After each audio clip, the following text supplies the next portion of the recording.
better not have no plans tonight. Movie time and it's feeling right. You're looking for a love that lasts.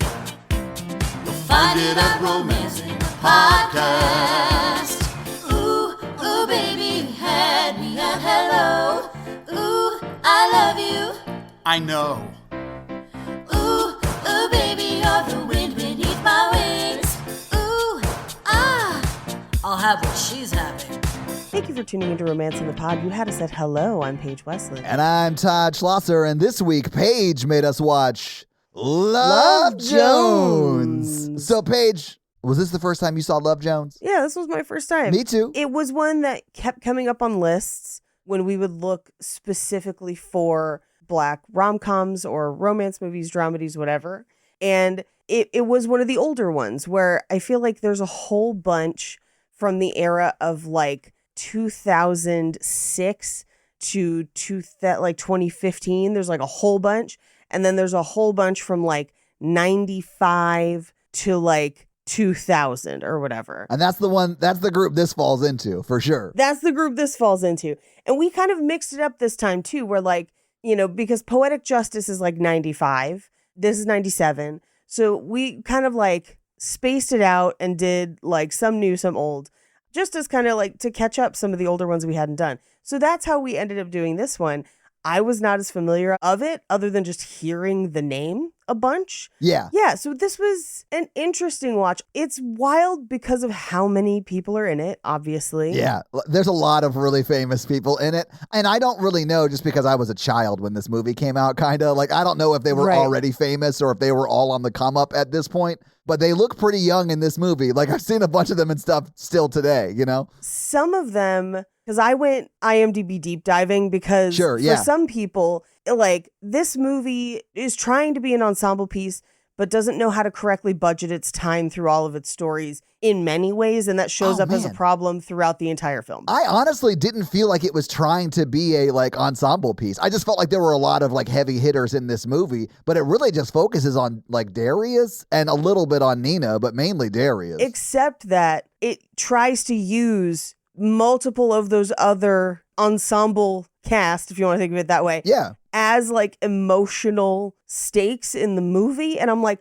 we don't know enough about them for this to work because you didn't spend any time with them. So I don't really have an emotional stake in whether or not this happens for them, right? I didn't feel like this was trying to be an ensemble piece at all because I agree with exactly what you just said. Like like when Wood and her broke up, I was like, yeah, that makes sense. That makes sense. Because like, in all fairness, Wood really, like Nina's not his type. No. Like Wood's more of like the Mary Shelley type, you know? I mean, he already drives around in a hearse. Oh my God, I kind of love the hearse though. But like Wood, short for Hollywood, is played by Bill Bellamy, right? Yes, another famous as shit dude, yeah. I think this happens for him like right before his huge come up. Like he does this and then he's very famous after.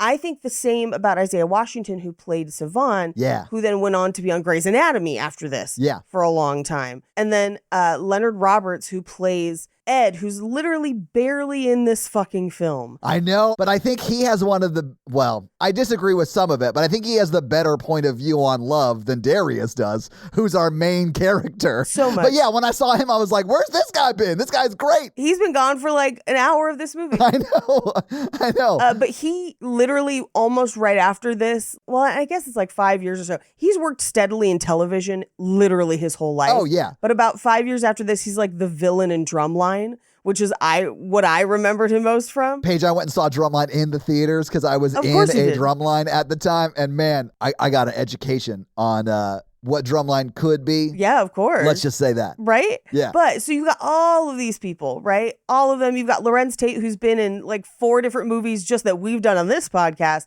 Same with Nia Long, who's been in like 4 different movies that we've done on this podcast. So like you have a star-studded cast, right? You absolutely do. Yeah. You absolutely do. And they're all, and this is for most of them, right before they get their big thing, which is always super interesting. But the movie, I think, it doesn't know what we need to really root for the main couple. Because they do have a lot of chemistry. Like, that's the one thing this movie has going for it. is they absolutely have chemistry. They really do, man. Yeah. They really fucking do, right? Like on romance scale, this is actually probably, and roar scale, this is fucking high. That first sex scene was sexy. It's 2 whole minutes long, bro. Like, Yeah. that is going to do really well for this movie. And here's the thing. The story's not terrible. It's just very grounded. Paige, yeah. Like, not a lot happens, right? Sorry, I'm laughing because, like, it seems like you didn't, like, love this movie. And I'm going to be honest with you, Paige. I'm the right kind of pretentious to have loved this movie. You know what I'm saying? Oh, my God. I get why someone who went to film school from, like, a story structure perspective will have notes. Yeah. And I agree with those notes. Sure. But I dug the shit out of this thing. I mean, here's I did not dislike it. I enjoyed watching it. And again, because of their chemistry. Yes, that is one of the main reasons I like it. Because I really buy, even early on when Darius is like, man, I'm just like messing with that shit. Like, I ain't in love with her. You can see. Yeah, you know, he loves her. You can see that he's just like, he is smitten with Nina. And I think before Nina is that level of into him. Right. I think he falls first. He falls first and he falls harder. He does such a good job telegraphing that while absolutely saying the opposite. Yes. I love that. Anyway, sorry. Yeah. Keep going. Sorry. So this movie is like an hour and 48 minutes long. Yeah. And a solid 15 minutes of it are shots that linger 10 seconds longer than they need to. Like when people are sad or when people walk away and you're like, we get it, but they don't move on. Or like just establishing shots of coffee shops just over and over again. Yeah. So there are things like that where I'm like, we got to trim this down. My favorite time they do it, I think it's the second time we go to the bookstore. Yes. Oh my God. They do like different, but the same level of establishing shots, like the same length. Right. Which you just don't need when you're at that location for a second time. Right. You're like, yeah, I get that they're at the bookshop. Like, great. Like, let's just get into the scene. For me, it was when he chased the train after her and the train like leaves. Yes. Yeah. And then we watch him like walk back across the train platform in real time.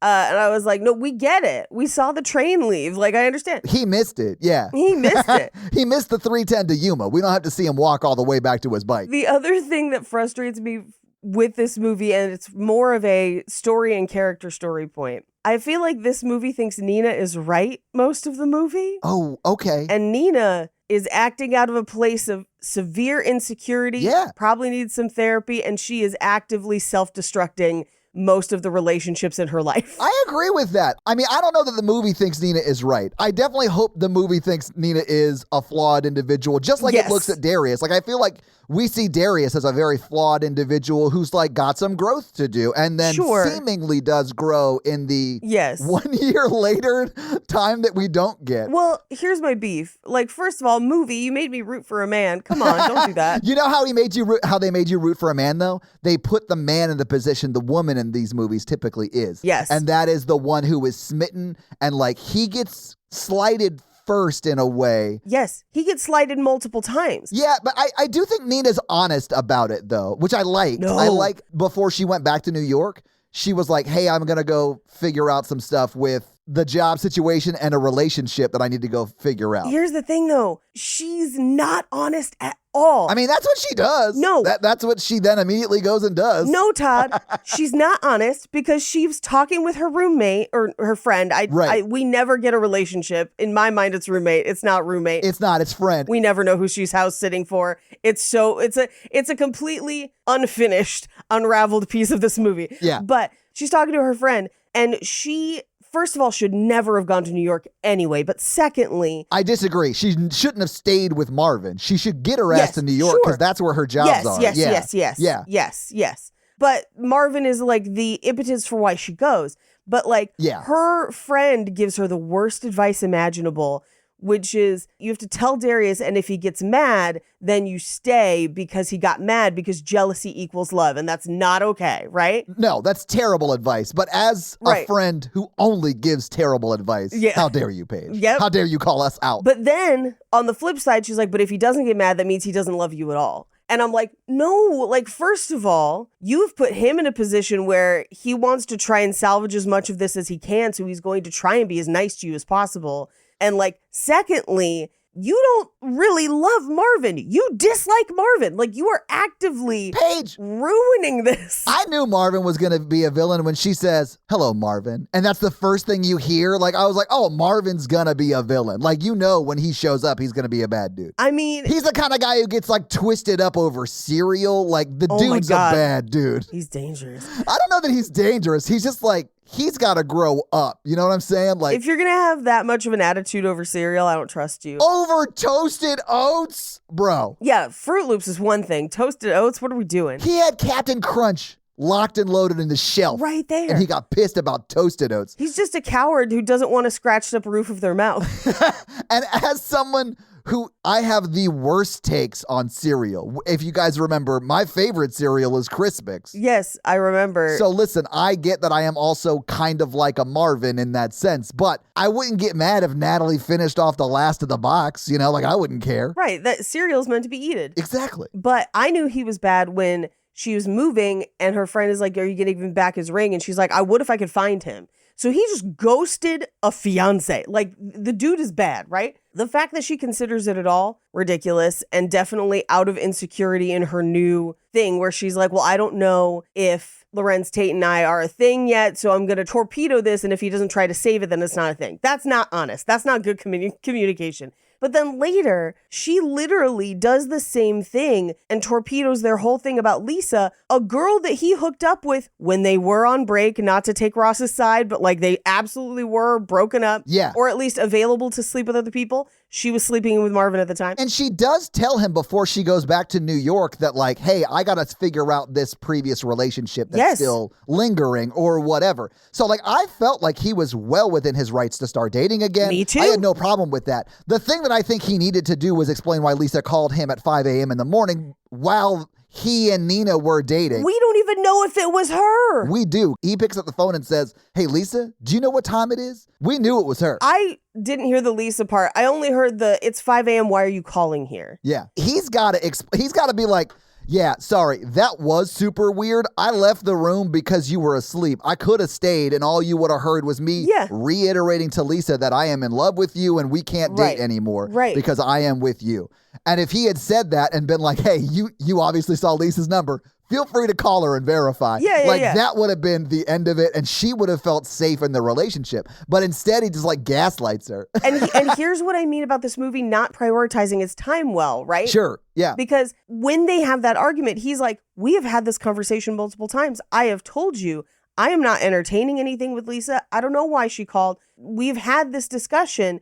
I don't know how else or what else I can do to prove to you that this is not an issue. And also, she treats it like he cheated on her. And it's like... She does, yeah. He did not at any time, right? That we have seen on the screen, right? And when he's like, what can I do? And she's like, there's nothing you can do. Which again is not good communication. That is her self-sabotaging a relationship because she is insecure and afraid. I agree. Right? Yeah. But then when the movie is trying to get them back together and wrap it up, which... The fact that Darius goes after her multiple times after that, I was like, no. Darius is smitten, though. Like, I buy it as like an acting choice or like a movie choice because he is telegraphing so hard that like he thinks she's his Neo. Oh, yeah. Like, she is the one, you know? The one. But then the movie is like, we both made mistakes. I'm like, did you? Yeah, they both made mistakes for sure. What's Darius's mistake, Todd? Darius's mistake is not being honest with why Lisa called and just gaslighting her over and over. I don't think he gaslit her. He did. You can go back and watch the tape. In that argument, he says, we've had this conversation multiple times. We're not going out. We know he's not going out with Lisa. We haven't seen it on the screen. He never says why she called at 5 a.m. Like maybe he doesn't know because he just fucking hung up on the bitch after. Like, we never see the end of that call. No, he sneaks out of the room and talks to her. Like, he knows why she called. They had a conversation. I mean, I guess, but that conversation might also be like, it's fucking over, which she probably could have heard from the other room. Which he should say. Like,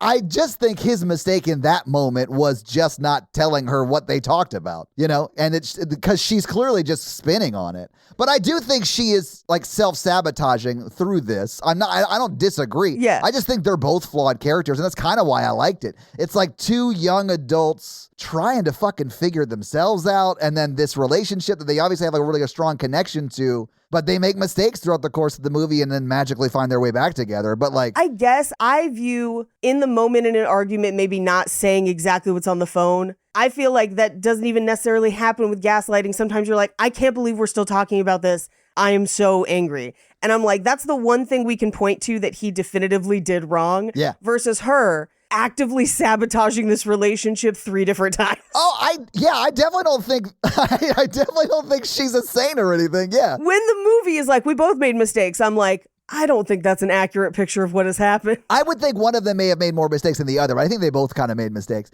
I don't know, man. I do think for both of them, guys, just like give it a beat when you like leave a relationship. Give it a beat. Give it a beat. When you leave a relationship, like don't jump into something immediately because this is the kind of shit that happens, you know? And Yeah. like Nina does it. She even says early on that like, hey, it's a bad time. Like I'm not, what is she? I can't remember exactly the way she phrases it when he first asks her out. She just says your timing is terrible. Yeah, but like the timing is terrible. It's Yeah. not like I wouldn't be into it, but the timing is terrible. And it is. But because they do start to date and Marvin's still not quite in the picture, because I do believe they broke up. Like Nina is single at the beginning of this movie, but it seems like recently so, you know? Yeah. And then when he leaves her or they break up or whatever, he immediately like starts dating the other girl. Like before she actually leaves town, he's already been on the date with her that starts their like relationship. I mean, I still think he was within his rights to do so, even though it's ill-advised. I'm just saying, give it a beat. Yeah. Give it a week. You know, just a bit. My perception of what had happened with Marvin is that he literally full ghosted her, which if you're a fiance, it's bad enough to ghost somebody when you're in early stages of dating or whatever. You ghosted a fiance? No, that's a red, do not pass go. We're not talking to that person ever again. You can keep the ring at this point. Like, no, because that's why she moves out. She like moves because he didn't tell her anything. She can't get a hold of him. So she moves into a house that we have no idea who owns it. The movie never tells us. How does she have it for just indiscriminate long periods of time? And she's like, I'm house sitting. And it's like, but you come and go. And like, you were gone for months at one point. Like, what do you mean you're house sitting? Anyway, that's beside the point. We'll talk about it in the movie. I honestly think she's got like family money, or maybe she's just rich independently. Or it's like a family's house. Yeah, and she just doesn't want him to know. I have no idea. No one lives in that house but her. No one lives in that house but her. Right. Anyway, so she moves, and then it's a while, because we see her like on that job site or whatever. It's a few weeks at least before she even meets Darius. Right? And we don't know how long Marvin was gone, but like then she meets Darius. They date for a few weeks. Then Marvin comes back. So the way I perceived this was that he ghosted her for months, for literal months, and then came back. I assumed it was long enough for her to like be like, well, shit, I guess I'm just gonna move because my fiance broke up with me and did not tell me. Yeah. And then maybe he tried to reconnect and she was like, no, F you. And that's why he showed up.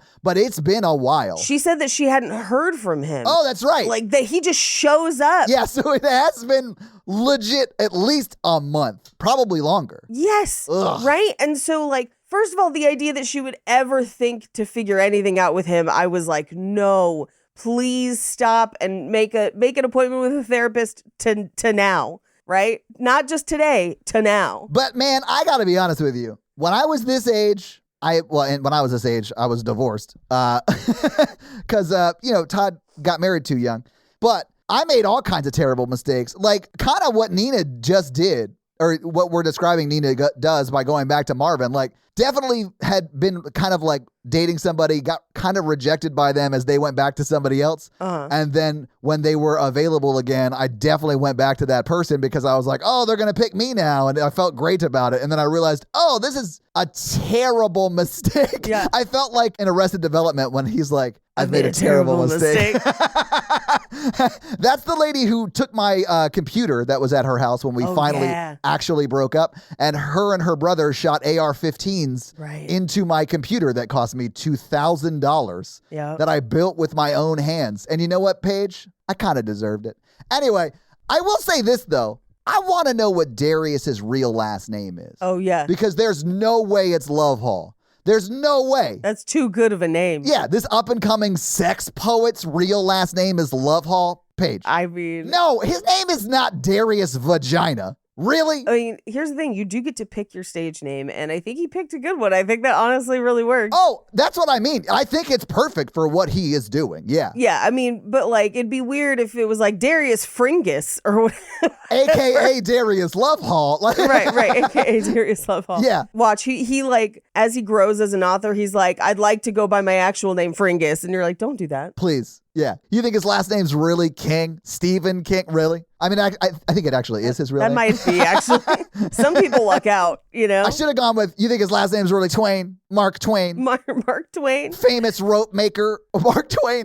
Anyway, I do want to say Darius puts off some real stalker vibes at the very beginning of this. Oh, I have notes. I was like, no, Yeah. serial killer. I did not love that part of it, but Yeah. I also love that this movie comes in at a time where like CDs were brand new. Yes. It was the perfect time for this joke where like they're in that As Is record shop. Yes. And then I just wanted, when she was like, I'm looking for an Isley Brothers CD, I wanted someone to be like, wait, what? Yeah. You think there's something that sounds better than a cassette tape? Yeah.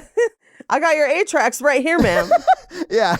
But Darius does talk about how vinyl sounds better, which always makes me laugh. I am a person who enjoys vinyl and likes having vinyl. I don't know that it's better. We have a vinyl collection. Like, people who say it sounds better, great. I'm glad you can hear that. And it might be the damage I've done to my ears by playing drums professionally for a good number of years of my life. Very possible. That it just doesn't sound different to me. So it doesn't work for me. I will confess something right now. Vinyl sounds very different to me. It sounds a lot warmer and less tinny, but I can't tell the difference between regular TV and HD TV no matter what I do. It does not look different to me at all. You got to get them eyes checked, girl. And never has. And my husband, who absolutely is going blind, he's like, don't you see that? And I'm like, no, I do not see the difference. And he's like, I had to turn off motion smoothing. I'm like, I couldn't tell the difference then either. I'm glad you can. Yeah. But to me, nothing. That's how I feel about poetry, like in general. Which is why I'm surprised that you kind of like this movie. Although Oh, it is, come on. It's like the So I Married an Axe Murderer version of spoken word poetry, which is kind of fun. I think that's maybe why I like it, because there's still like music involved. But I'm not saying poetry is bad. I'm just saying my brain does not process poetry. Right. Like at the end, when she's doing her poem, that is really just like a bunch of non sequiturs. Yes. And then like, I experienced love or whatever. She talks about like drinking from the oceans and the rivers and the stream. And my brain immediately was like, you got to get checked for giardia. Like Yes. I am worried about you. Is that water clean, girl? Like, I don't know. Clearly, it's a me problem with poems. I'm not saying poets or poetry are dumb or whatever. It's a me problem. I take them too literally, I think. I would also say of the poems we hear in the film, hers is the least good. It's her first time. God, give her a break, Paige. It's her first time. Yeah. It's not supposed to be perfect.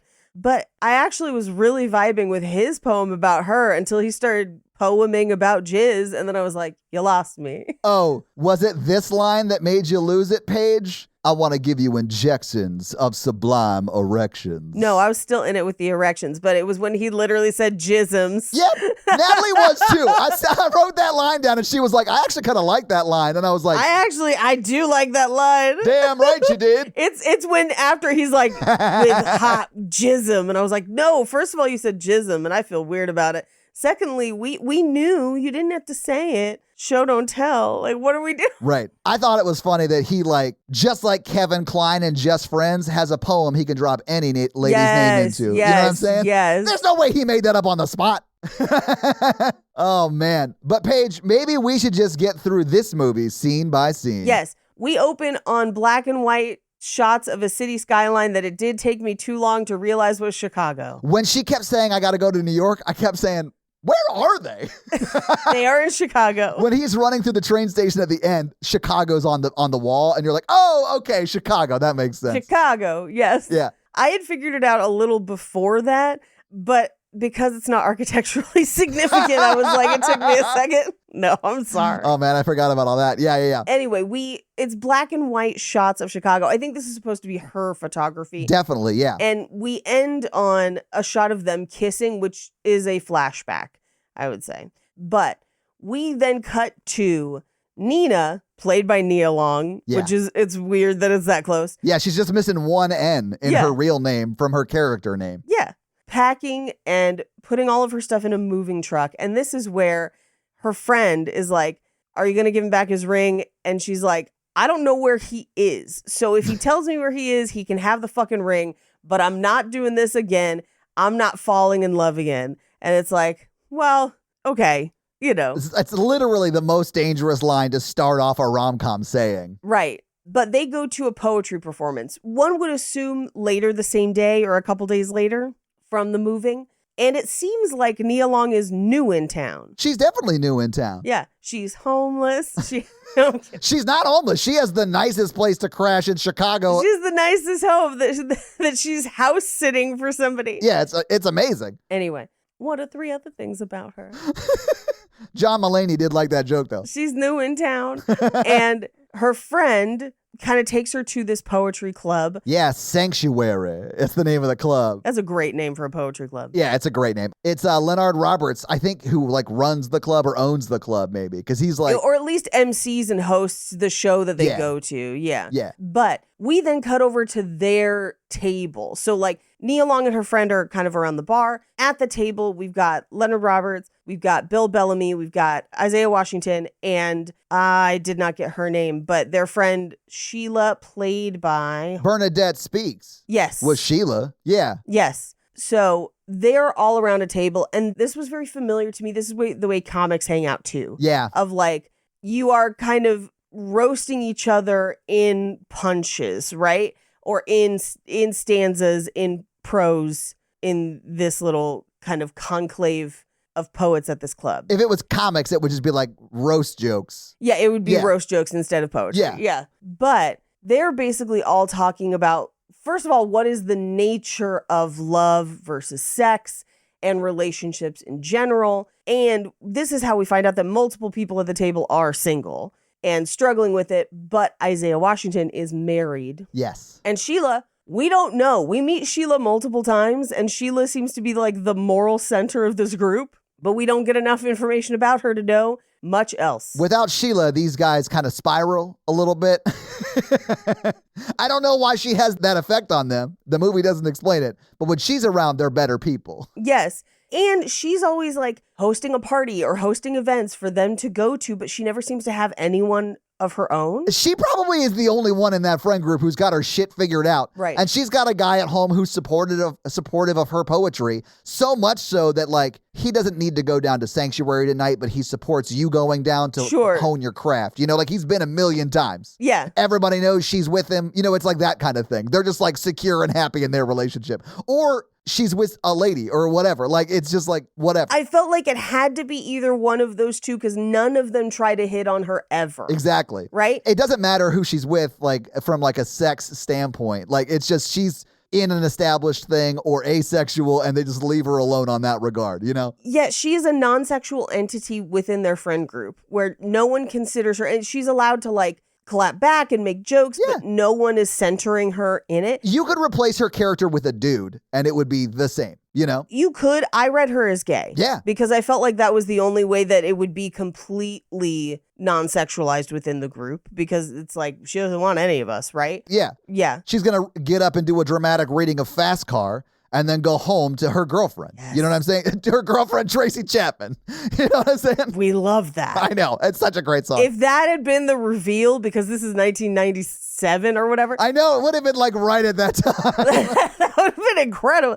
Like just one shot of her coming home like, Tracy, it has been a rough day. Let me tell you what Darius and Wood are up to. Like, oh my God. I've got a plan to get us out of here. Exactly. Exactly. Oh man. Anyway, as they're talking, Darius gets up and he's like, I'm going to go get another drink. He goes to the bar. This is where he meets Nia. Now, Nina. But it is Nia. You can use them interchangeably because the actress's name is Nia. Yeah. They watch from the table and basically are like, is he going to do it? Is he going to fumble it? Like, what are we doing? And they're also talking about how hot Nia, the actress, is. Yes. And then when he fumbles the beer and they're just like clowning on him from like, yes, that part felt very like comics hanging out after a show to me, because that is exactly the way you'd handle that. Be like, what? Come on. That's a fumble, right? We all saw that. Yeah. I also thought it was really interesting that while they're clowning on him, they have this conversation of like, love is the possibility of all of the interactions that you have with somebody as a relationship goes on.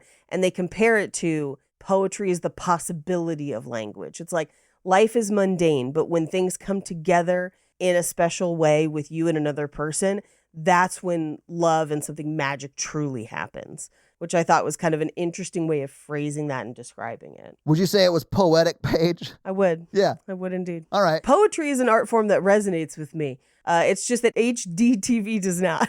Paige hears the magic in poetry. Paige cannot see the difference in high-def television.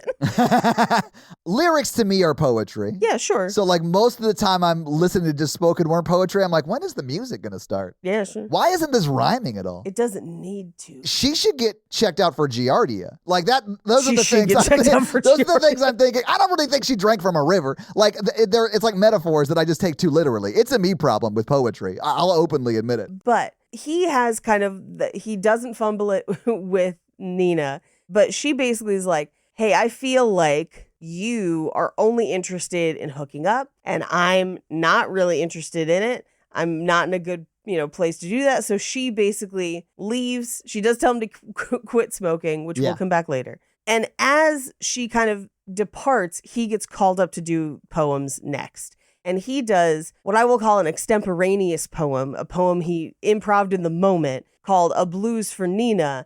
And it is, again, I was in it. I was loving it until we got to jizz. I definitely think he wrote that 3 years ago and has used 6 different ladies' names in the poem. But yeah, he does play it off like he's making it up in the moment. It's very Harriet, hard-hearted harbinger of haggis. Yeah. She was a thief. You gotta believe. She stole my heart and my cat. Oh my God. But yeah, the same vibes, right? Yeah. Anyway, outside afterward, they're in like a poet circle on the sidewalk, and Nina and her friend come out, and she just says, "Thanks for my poem. It was interesting." Which is, I think, the nicest thing you can say to someone after they shout on stage about you and come in the same performance. Yeah. Yeah. I mean, she does bring it up later that I think it's right here that he embarrassed her. Yeah. Yeah. Yeah. And he's like, well, maybe next week you could write one for me. And she's like, no. And she's like, I'm not interested in sex, but here's something else. And she writes on his hand, love, as opposed to writing a number. Yeah. Right? Where she's like, I don't care about hooking up. I want to find something that's real, even though just a scene or two ago, she swore off love forever. But I mean, you saw Darius. Like, I get it. Oh, I have seen Darius, yes. Darius is the kind of guy who could get up and talk about erections and jizz for 3 minutes and still get a standing ovation. So he's a hot dude. Yeah, of course. Yeah. Right? No one else would get away with that. Right? But we cut to the next day where Nia is working as a photo assistant and it's not working out. So on her way back, she stops at the record store where it turns out Sheila works. I don't know if you are better than me at like remembering people's names, but if you briefly met someone at a party the night before, what are the odds you would actually remember their name if you ran into them the next day? 0.0% chance I would remember their name. I was about 50-50. But again, that's a me problem. I'm bad with names, but I'm really good with faces. So like, I'd be like, shit, I know this person. What is their name? Yeah, I would remember that I'd seen them, and I would usually default to the, hey! Yeah. Hey, you! Hey, you're here. Yeah. It's so weird to see you here, person. Yeah, and then just like wait for context clues. Yeah. You don't happen to have a check on you, do you? Right? But the fact that she was like Sheila and then later was like Darius, I was like, I might remember Darius's name, but like, Oh, I see how it is. no, but like any of the rest of the group, I would not have remembered. Like, Sure. Yeah. yeah. But she's looking for an Isley Brothers CD. They seem to be out of stock and not have it. But Darius comes in and he's like, let me play something else for you. And he plays this jazz album that I felt like you probably really liked this part of the movie because they were easily ascribing emotions to instrumental jazz. Yeah. And who doesn't like Charlie Parker? I love Charlie Parker. Yeah, they're talking about the difference between like melancholy and just being sad, Right, And yeah. literally in the way the saxophone sounds, because Charlie Parker played saxophone. One of my friends, like growing up, his name was Charlie Parker. Oh. Did he play the saxophone? No, Oh. but clearly there was the fans, so Yeah. But I mean, he died in like the 60s, I think. I mean, Yeah. he hasn't been around for a long time, but like he's a legend, Yes. But so he plays her this album, but they part ways, right? She leaves. She writes down her information on a check to buy. I think she buys that Charlie Parker album. She does. She thanks Darius for the album. And I think that she's playing it as he walks to her house. Yes, yeah. Because we see him kind of lean in and they play music, like he's hearing the music through the door. Mm-hmm. But she pays for it with a check and basically says all my information.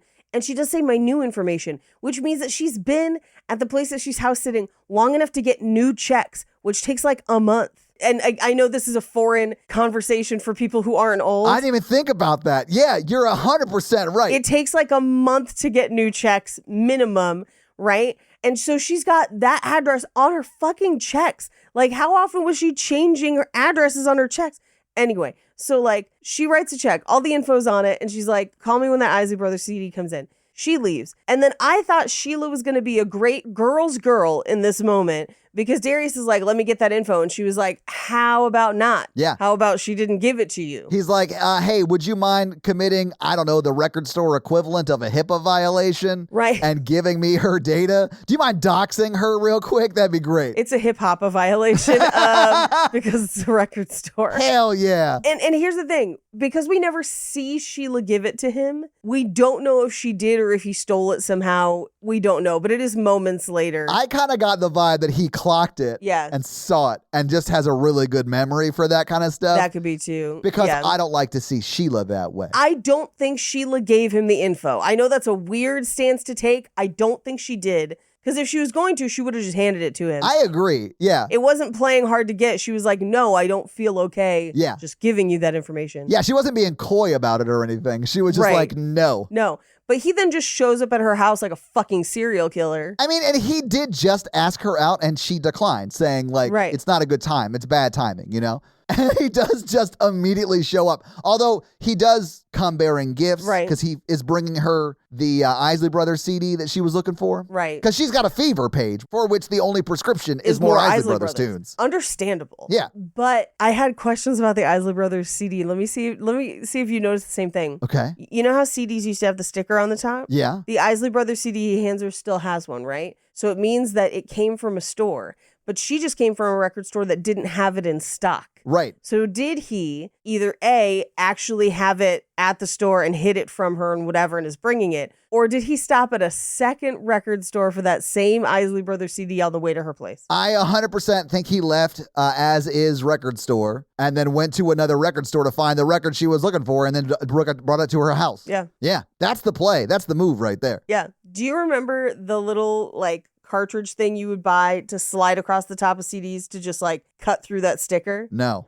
I do remember having a butter knife that would do the job just as well, though. Oh, no. I grew up poor. I wasn't buying specialized tools to open my CDs. These were things you could like buy with tickets at Chuck E. Cheese. Like they were like, $1 or something just laying around. Yeah. And it like literally just sat square on the top of the CD and you just like ran it down and it had like a tiny blade that just like sliced it open. And I had a million of them in my room at one point. You got that Chuck E. Cheese money. I got that Chuck E. Cheese money. Paige came flush with tokens. I did. So many tokens. But not enough tokens to get me to Epstein Island, unlike the CEO of Chuck E. Cheese. Charles E. Fromage was at the island? Yes. We cannot let that rat around children anymore. Charles Epstein-tainment Cheese. I mean, we shouldn't have anyway. Rats carry diseases.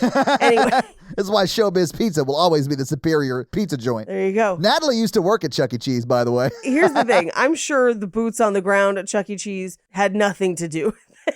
Yeah, of course not. It just the whatever holding company owns Chuck E. Cheese. You know how you know there are no working class people in the Epstein files? Because no one's been arrested. Yeah, exactly.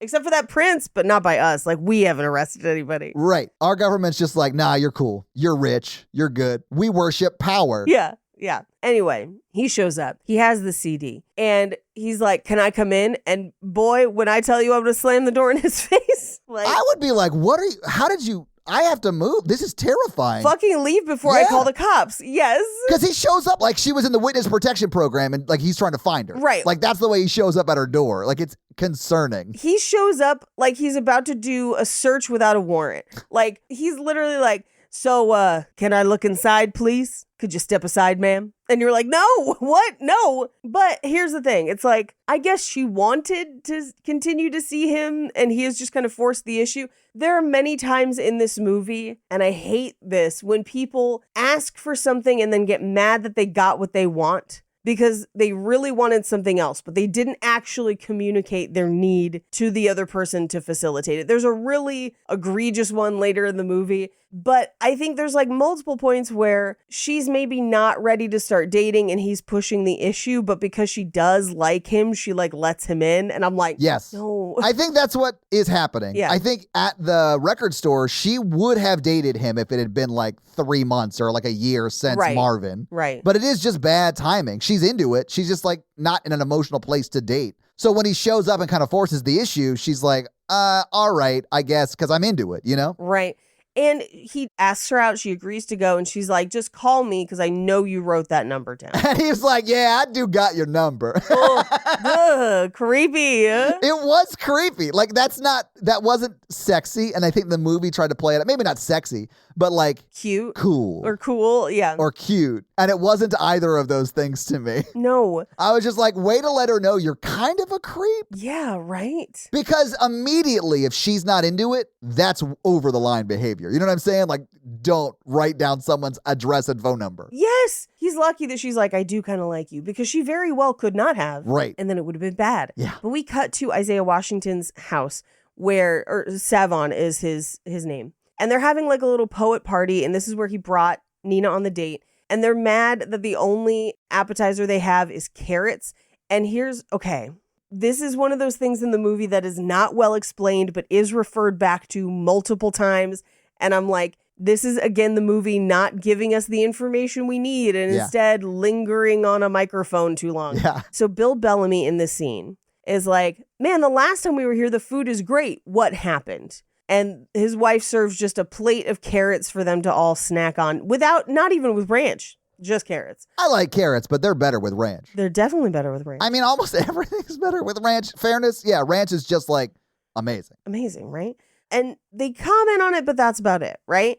Now, a few scenes later, Tony, who is Savon's wife, leaves him with their kid. We have no explanation as why. The only thing he says is, if you had learned to spend less money, we wouldn't be in this predicament. So one would assume it's some sort of like they're poorer than they thought or whatever, but that never bears out again in the movie. Yeah. And then she just randomly comes back at some point and it's supposed to be this emotional note. And I'm like, we still don't know why she left. So like, this doesn't impact me at all, really. And then later they're like, we can't go to your party because you guys only have carrots or whatever. And like, it's like, now it's a punchline and it's like, this never made sense to us in the beginning. The only thing I can think of is that they were already poor and could only afford carrots. And the movie was trying to telegraph it and it just does a bad job. And so it's like, is this story information that we needed and didn't know that we needed? And it is not like focal enough for us to take that much notice of it. I don't know. I just think it's not their movie, so we're not getting that side of the story. But I mean, I didn't focus on it that hard because it's about Nina and Darius, not about Isaiah and his wife. I guess here's my thing. If it's not their story, I don't need their scenes. You do, though, for the runtime.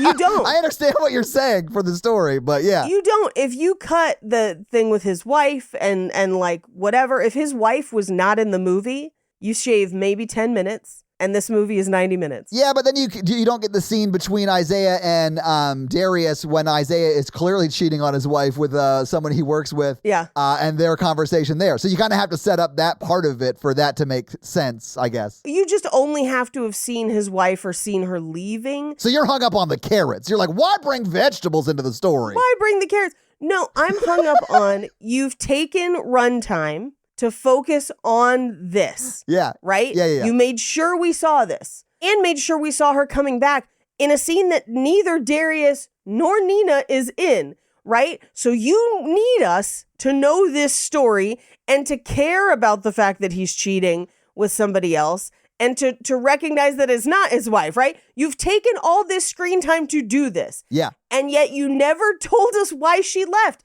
Because here's the thing. I need to know if I'm going to invest in Savon as a character, as a good guy or a person of wisdom within the story, because he's giving a lot of advice and then he's doing the like dating thing. If we knew more about why she left, it would hit harder for them to be like, I don't like that you're seeing someone who's not your wife, and this is not you. And what you really want is to be back with your wife, so stop messing around. Right. But we don't have enough information for that. And so Right. we're just like, it just is kind of happening and taking up screen time. And then at the end, they're back together, and the movie's like, aren't you thrilled? And I'm like, I don't know these people. I gotta be honest with you. When I saw them back together at the end, I was like, oh, okay. Okay, yeah. And listen, I'm not saying you're wrong. I just think this is a problem for you in the movie because you're fully in script writer like brain. Yes, that is true. Which like you used to give script notes and stuff. Like was a job you did. And I think that this would be a great script note. Yeah, but it just didn't bother me because I was like, it's not his story, I guess. If I was giving script notes, I would have included a different line when she was leaving. Something that would telegraph why. Yes. Yeah. You're always gone caring about your poetry and we're here holding the bag. Like something about why. Because him just being like, well, if you could spend less money, and then he goes out and plays pool and goes out with his friends and spends money outside the house, and you're just like, so are they in money trouble or not? Like, I don't know. Probably projection on his part. Maybe. I don't know. We have no idea why they fought, why she leaves, or whatever. Nope. We are asked to care about it later, but we don't know. Anyway, we at their party, back with the carrots, it's a huge kind of like conversation of like, the nature of God and how it relates to humans. And what gender they are. And I just need to say, yeah, say it. I believe God isn't human and therefore cannot be defined by our narrow concepts of gender. You dig? I honestly do love when people argue over God's gender. It's to me one of the like silliest conversations. It's such a like, why do you care? I literally wrote in my notes, they debate over God's gender. It's hilarious. Well, and it's like everyone's making good points, but at the same time, I'm like, he's an omnipotent deity. I feel like gender is beneath him, frankly. Like, yeah, but for me, it's like arguing over Grogu's gender. What gender is Grogu? I don't know. It doesn't matter to me. I'm not going to fuck a Grogu. But Grogu also doesn't exist, and that's something that God and Grogu share, in my humble opinion. And I'm happy to be wrong about that. And for you to be right about that, I don't care. Like, I hold no emotional weight to that. But like, hearing people talk about this, like, in my opinion, again, like fictional thing, what gender it is, and that thing be God, I don't know. It's such a funny conversation to me. But listen, I'm wrong. Just know that I'm wrong about God, okay? If that makes you feel better. No, Not you. I'm not saying this to you. I know how you feel about it. Yeah. I need to immediately talk about who your favorite genderless characters are, because Grogu was a wild pull, and then my brain went, what is the Grimace? And I was like, I don't know what gender Grimace is, and it doesn't impact my opinion of him at all. But who else is like that? I'm going to take it a step further. I'm going to Let's do it. And yeah, okay. your ask here. Great. I would fuck the Philly Fanatic. I don't know why. I don't think the Philly Fanatic has a gender, but it's that mouth. It's what that mouth do. 100%. It's already phallic shaped, Paige.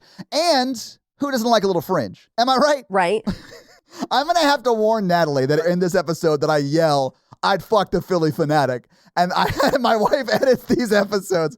Natalie, I'm just joking. Obviously, I wouldn't have sex with the Fanatic, but I might hump the empty costume if ever we happened upon it. Sure. As long as you take the photos, Natalie. In my internet perusal, I have seen the Philly Fanatic express their gender in a wide spectrum of ways. Love it. And so, yeah, I think you're right. I don't know.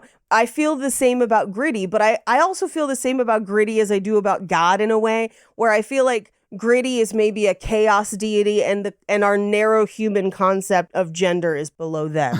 Yes, exactly. Yes. Anyway, we go around the table of like them debating, and Darius sides on God being a woman, and they're like, you're saying that to impress your date. And I'm like, if I was your date, this wouldn't impress me. What would impress me is you being like, God is an eldritch horror and we have no way to define it, like, or something. Anyway, they leave the party, but they decide to go dancing at Wild Hair, which is a reggae club after, and it's hot, it's raining, they're grinding, the music is good. Love it. They get back to her house on a motorcycle, by the way, like no helmets, just sunglasses at night. That's all he has, man. Like, that's his mode of transportation. Yep. Which listen, I had a motorcycle for a good number of years. I also had a car, though, because it rains sometimes and it's cold sometimes, especially in Chicago. Like, I think they're doing a lot in this movie to point out that these people are not rich, like they're not wealthy people. Right. Although she does have this like amazing house that she can just stay at. But I mean, other than that, right. I think this is one of the things they're trying to do and say, like, look, he is a cool guy, but he is also of low means. Right. You know? Right. Because we see him riding the motorcycle in the rain at the end, or he's like there about to get on his motorcycle when they had that last scene.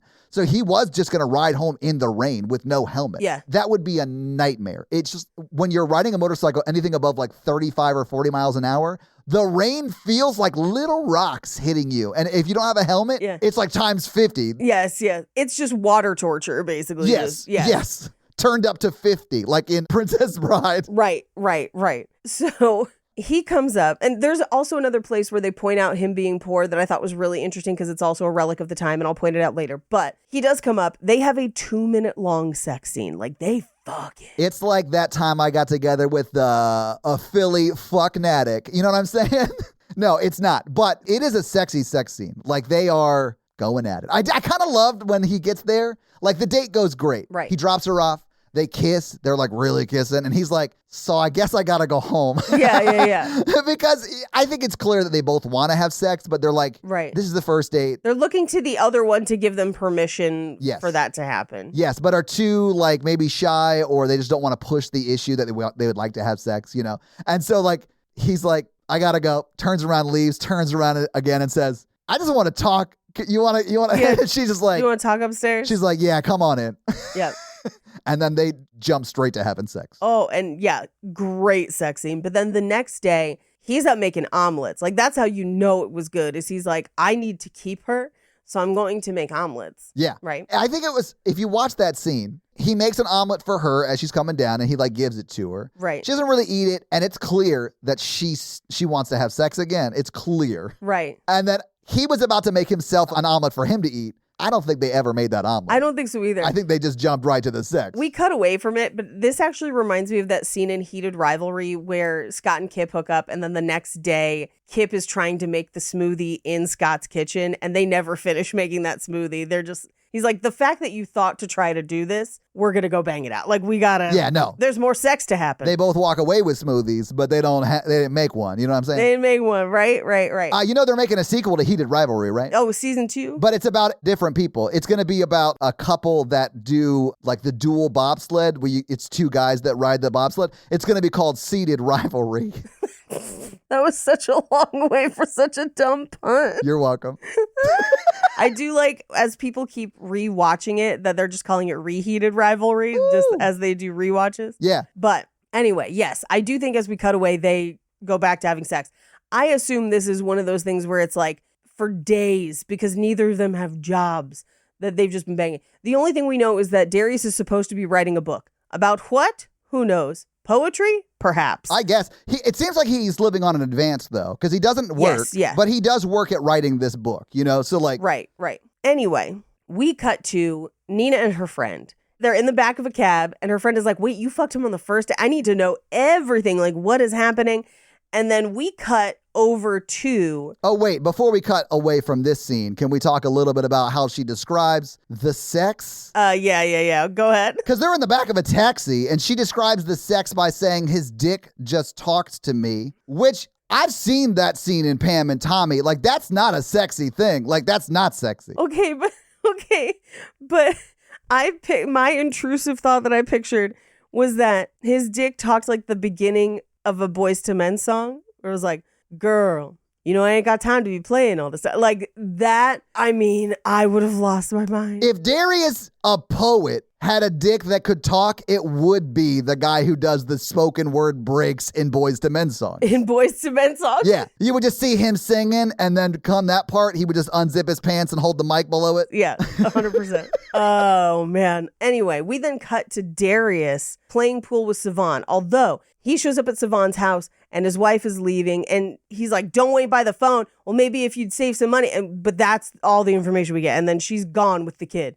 And Darius is like, we're supposed to play pool today. And he's like, I know. And then they go play pool instead of being like, hey, buddy, do you need to go talk about what just happened? Like, do you? I do love that, like, even though Isaiah's marriage fell apart today, he's the kind of guy that will go play pool and talk about your problems, Darius. Right. And here's the thing. It's like, I do think that Isaiah is not wrong in a lot of the things he said, where he's like, marriage is not always perfect. It is what you make it. It is not this magical soulmate thing all the time. You do have to work through shit, right? Yeah, and the guy who MCs the Sanctuary Poetry event, he reinforces that message later. Yes, I feel like his delivery of it is a little bit better because Me too. In this moment, Savannah's upset, clearly. Yeah. But Darius is like, oh, but the sex, oh my God, she had me making omelets. Like, it's fucking crazy, right?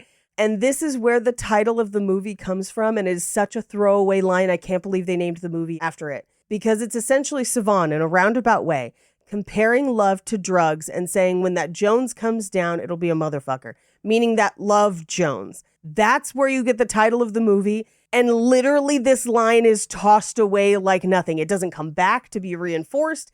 It is just dropped there, and then they named the movie after it. Yep. It's wild to me. Anyway, we cut to her going to his apartment for the first time. He hides what I assume to be a photo of an ex-girlfriend. Yeah, maybe. We never meet her. Yeah, we don't. It's not Tiffany or whatever the lady... Lisa. It's not Lisa. Lisa, not Lisa, yeah. Yeah. But Nina finds a camera and starts taking pictures of it. And we see one of those pictures later. It's a great photo of him. Yeah, can I ask a question, though? Sure. We also see her develop these photos in the dark room in a few scenes. Yeah. But we see this photo later at Darius's place. Right. So Darius has a framed photo of himself at his place. I have this and in my that notes, felt Todd. so weird to me. It's so weird to me. Yeah. Yes. No, I also, in my notes, I just said, he has a photo of himself? Question mark? And I do think the actor does a good job portraying this. Right. Where he looks at it, but he's thinking about that moment and like more or less he's thinking about her, you know? Right. Even though it's a Right. photo of him. The actor does a great job portraying that. Right. But that really should be a photo of them. Right. That he's looking at because like it's so weird that he just has a photo of himself. I know that it's like a photo she took. Yeah, exactly. Right? Like, and that's part of it. But like, yes, you're right. It should be a photo of them for the emotional hit of that scene. But like, yeah.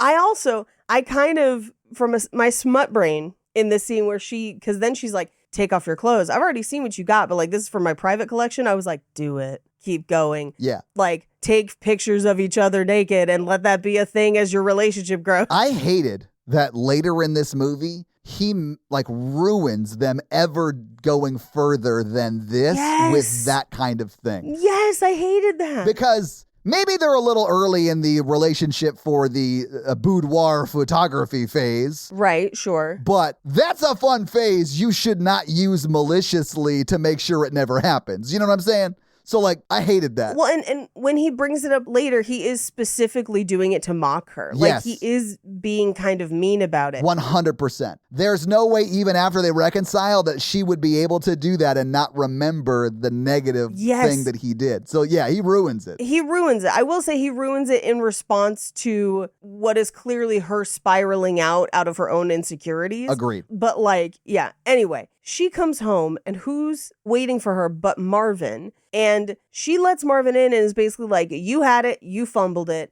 And he's like, I want you to come live in New York with me. She's like, you had that. Like, and what you want doesn't matter. And like, it sounds like she's going to break up with him in this scene. And I was like, good, because he deserves no place in your life for how badly he treated you. Full stop. Yeah. Right? We had conversations like this with my friend who has just broken up with her boyfriend, where it's like, he has done enough bad things that we should be planning on how we could get away with running him over with our car, not how you could consider how to work it out. There's no working it out. This is not workoutable. Yeah, if you guys were not comics but songwriters, you would have written Earl Had to Die or whatever that Dixie Chick song was. That is a great song. You know what I'm I've saying? been listening to it a lot. Yeah. Where I'm like, They do poison him. But instead, occasionally I'll just get random texts that are banger roast jokes about this dude I've never met, but is terrible. He finally unfriended me on Facebook. I wonder why, Paige. He had it coming. He had it coming. He did. He had it coming all along. It's almost like cheating on your girlfriend multiple times while she's battling cancer and you're unemployed is a mistake. Yeah, it is. But Paige, the band's gonna make it. I'm so The sorry. band's gonna I fucking can't make say it? it. Yeah, I can't. The band right now is together out of duress because they still have to play that one show. Oh, been there. Right? You know? Yeah. Where you're like, the band has decided to break up, but you're contractually obligated to play your final few shows. Yeah, been there. Here's what I'll say. If you're going to cheat on your girlfriend while she has cancer and you are a horrible slug of a human, you better make sure your girlfriend's not my friend. Because, like, I'll make you hear it of, like, everything you did. I'll publicly post it on Facebook till you block me. Right? Because no, sir. Anyway, so it seems like they're going to break up. But then the very next scene, she is with her friend and she's like, I don't know, do I still love him? And I'm like, what? What are we doing? No. And here's the thing. If her friend was a good friend, if her friend was me, she'd be like, where can we bury his body? She'd be like, no, you are a great person who has so much to offer. He did not respect it or deserve it. And you need to value yourself as much as the rest of the world will if you give it a chance, and not sit in this horrible relationship that's just going to bring you the fuck down. You broke up with him for a reason. He fucking ghosted you. Good fucking riddance. Leave his ring on the counter and fucking go. I needed a friend like you when I was like, I think I was 29 or something when all that was going on in my life. And I had been sort of rejected by somebody. And then, a few months later, they come crawling back and you're like, jackpot. Right. Like, this is definitely going to go great. Like, I can't wait for this relationship to destroy my life slowly over 2 years. So, like, I needed someone like you to just, like, smack me in the face and be like, no. Look, one thing about me being your friend, I'm going to tell you to break up with people. No, I know. And then roast them on Facebook. Worth it. But yeah, I mean, I kind of liked that she did this, but I felt like, yeah, I've been there, man. I've made this same mistake. I kind of liked that the movie is just showing two flawed people finding each other. Yeah, well, I think in this moment, his biggest flaw here, and this is something that he needs to kind of work through, is that after she talks to her girlfriend, who gives her the worst advice ever, which is basically like, tell him you're leaving him for another dude, and if he gets angry, then you should be together, which don't use jealousy like that. It's just bad, right? That's terrible advice. Yeah. Be direct about what you want. The conversation should be, my ex is back in town. He's asked me to get back together with him. I definitely still have feelings there. It's a, recent relationship, but I don't want to make any decisions until I know where you stand, because I really care about you and I really like what we have. Yeah. And I think that conversation would have gone differently, right? Where I think he would have been like, fuck that guy. I really like you, right? But instead, she basically comes in and is like, I'm going to go hang with this other guy. What do you want to say about it? And so he's now immediately on the defensive. And here's his flaw. He's very direct about what he wants in the flirting stage, but in the hard relationship stage, Yeah. he is not direct about his feelings. I agree. Because in this moment, he plays it cool. Like, yeah, whatever, man. We never had to define the relationship talk. It's fine. Like, it doesn't matter. And what he really should be saying is like, hey, I have developed some pretty strong feelings for you, and that would kind of make me very sad for you to do that. Is there any way you could maybe find somewhere else to stay while you're in New York? Like, I do think she needs to go to New York to figure out the work stuff. Sure. So, like, you got to kind of be supportive of that. But also, like, do you have any other friends in New York? Right? Here's the thing, though. She wasn't planning to go to New York until Marvin asked her. Yeah, I mean, that's fair. I do think, and she even says in this conversation to Darius that, like, she needs to go figure out the relationship thing. So I do think that's a big driver for her. But she does end up getting jobs in New York. Like, we see that. So, like, I think she has connections there, Right. Well, she gets some jobs this time. She gets more next time. But then we cut to later, and she hasn't left for New York yet, but they have had this conversation, which implies that they are not exclusive. And we get Darius talking to Siobhan about it, and he's like, I just don't think she can hang. But my favorite part of this scene, and it is a perfect time capsule of when this happens, is they're talking, and then in the background you just hear, I try to say goodbye and I choke, try to walk away. Come on, and Macy I Gray. stumble, and I'm like, Macy Gray. Yeah. This truly is 1997. Yeah. Paige, at one point, they played Jamiroquai, a full 6 years before Jamiroquai got down to the South. You know what I'm saying? Yeah. I was like, oh, damn, nice. I didn't hear about Jamiroquai until 2002. Oh, I had heard about Jamiroquai before that. You lived in the Bay Area, Paige. Fair. I lived in Nashville, Tennessee. Yes, my Bay Area roots are going to play into what I'm going to suggest that we watch next week, and I'm actually pretty happy about it. All right. Anyway, we cut to Darius is out like drinking coffee at, I think it is the bookstore. It is. Because this is where we get the first establishing shot of the bookstore. Yeah. And a group of girls there notices him. That's Lisa. We'll get to her later. We barely see or meet her, right? And no one even talks in this scene. We just see him look over when he's getting his coffee, and she looks up, notices him noticing her, and kind of like gives him a smile, and you're like, oh, they're probably going to hook up. And they do. And they are perfectly within their rights to do so. I agree. They were on a break. They were on a break. I mean, I don't even think they were on a break. Like, they were never boyfriend and girlfriend at this point. Yeah. And she was honest and said she's going to go back and figure things out with her ex and figure if there's anything to salvage there. And so, yeah, why isn't he allowed to date? Like, I think he totally is. He is. But she develops the photos, and she also leaves him a message on his voicemail. And she's basically like, my train leaves at 9:30. You could see me off. But that's her being like, stop me from going, which is like, that's really unfair to put on someone to be like, read my mind. I told you I was leaving. I want to leave unless you come stop me. Don't play games like that. Right. Don't keep score in games people don't know they're playing. What you should have said was like, hey, I'm not sure if I want to go to New York. Can I talk to you? Because if we are working on something here, and you want this to be more than just friends, then maybe I don't want to go. Yeah. But I want to talk that out, right? But that's not what she does. She's like, if you want to meet me, maybe stop. And he doesn't show up. So she takes that as like, he doesn't want to be with me. But also, this is an era of no cell phones, which means that like, you're banking on him getting that message in time. We find out that like he's hooking up with Lisa that night, which again, she told him she was leaving to go figure things out if there's anything still there with her ex. Like, right. I do think it's a little soon to start dating somebody else, Darius, but like she is immediately going back into another relationship. So it's not like he's doing anything worse than she is. No. I think he's just banging Lisa. I don't think Lisa was ever supposed to be a relationship. I don't know. Because we never see her around. Yeah, we never see them talk. So we don't know what's been like set up between the two of them. It might just be like friends with benefits kind of thing, you know? I think it is, which is why later when the phone call happens and he's like, I told you not to call me. What the fuck are you doing?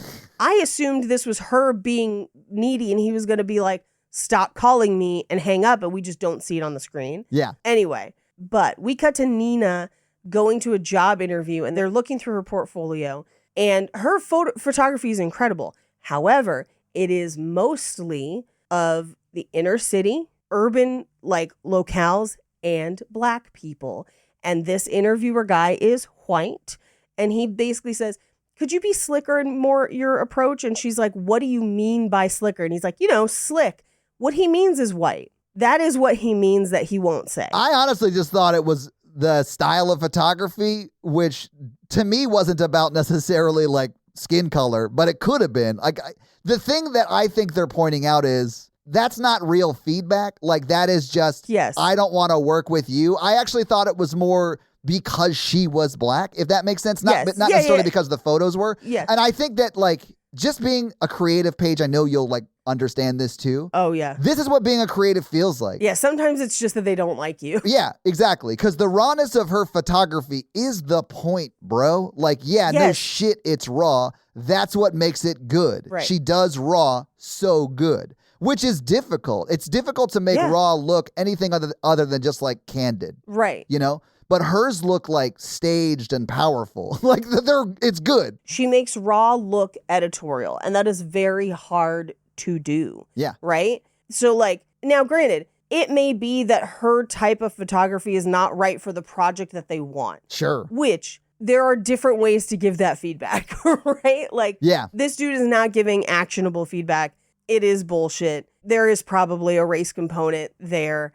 I feel like it's purposeful that he is white and the office is very bland. Yes. Yeah. But to me, it wasn't about the photography itself. You think it was just her? Which I think is why he used like a word that doesn't make any sense. Like it's not real feedback. Because I work in a creative sector for my day job. Right. And everyone thinks they can do my job better than me. Like that's just a normal part of my day-to-day is I'll get a call from anybody who thinks that they can do my job better than me because everyone's kind of creative. And I kind of like dig it because sometimes I get like really weird out of the box fun suggestions, then that helps. But a lot of times it's like, I don't really like the copy for this because it doesn't like pop. And you're like, okay, cool. What does pop mean to you? Yeah. And they say, I don't know, it just doesn't sparkle. And you're like, well, what does sparkle mean to you? And they can't actually give you actionable feedback. And I'm at the point in my career where I can be like, you have told me nothing that I can change about this to like meet what you're asking for. Right. So when you can articulate that. Yeah, when you can give me what you'd like to see, I'm happy to incorporate that feedback.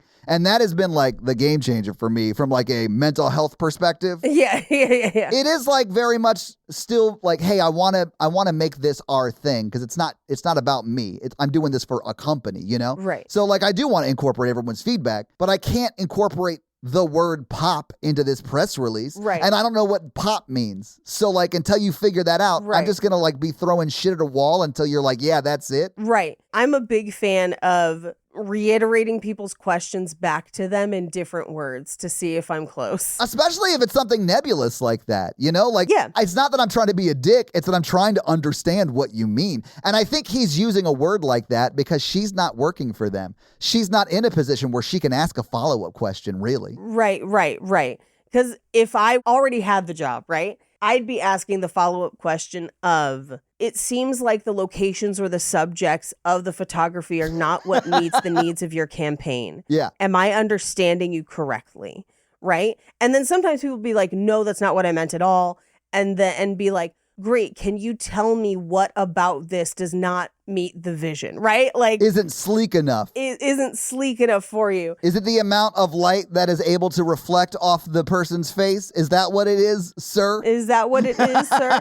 When you're in a creative field, and I know you will identify with this as well, people either fuck with you or they don't, right? Yeah. And you can always tell when you go into a meeting if somebody is like, I fuck with you and I want this to go well, or if they do not care. And it's something that I feel like when people get into creative fields, it takes you a long time to learn that of like, lukewarm is a no. Yeah. Always. Yeah. Right? So like, if she had been able to be like, do you mean this in this scene? I still don't think it would have mattered. I think he's racist. Exactly. It's lukewarm. It's a no. Yeah. This is not the right place for you. They aren't going to respect or understand your art. Anyway, she gets home.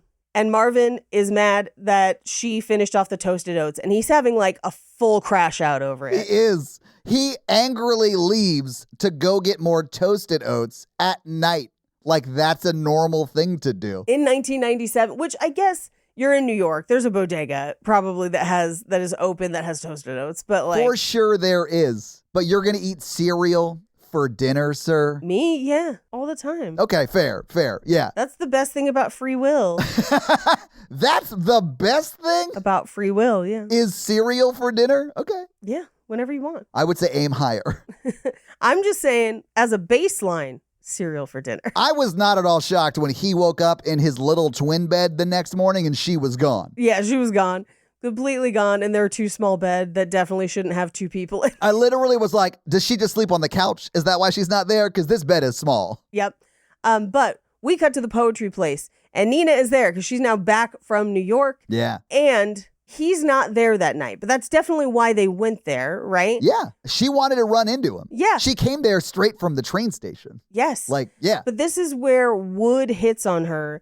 And her friend gives the worst advice because, like... I mean, yeah, her friend gives her wood, more or less. Yes. She's like, you should definitely date one of Darius's close friends. What? Terrible advice. Like, and here's the thing. It's one thing if it's like, Darius and I went on one date, it didn't go well. That's not what happened. You and Darius fucked for a whole week. Yeah. And wrote poetry about each other and photographed each other nude. They didn't do that part, and it's unfortunate. But Paige... It's unfortunate. It's like, if they had only dated for like a month and Darius broke up with her... Right. And was like, I'm good. I think Wood would be well within his rights to be like, yeah, do you want to date Nina? Because Darius is not into you, clearly. Right, He said right. that when he broke up with you.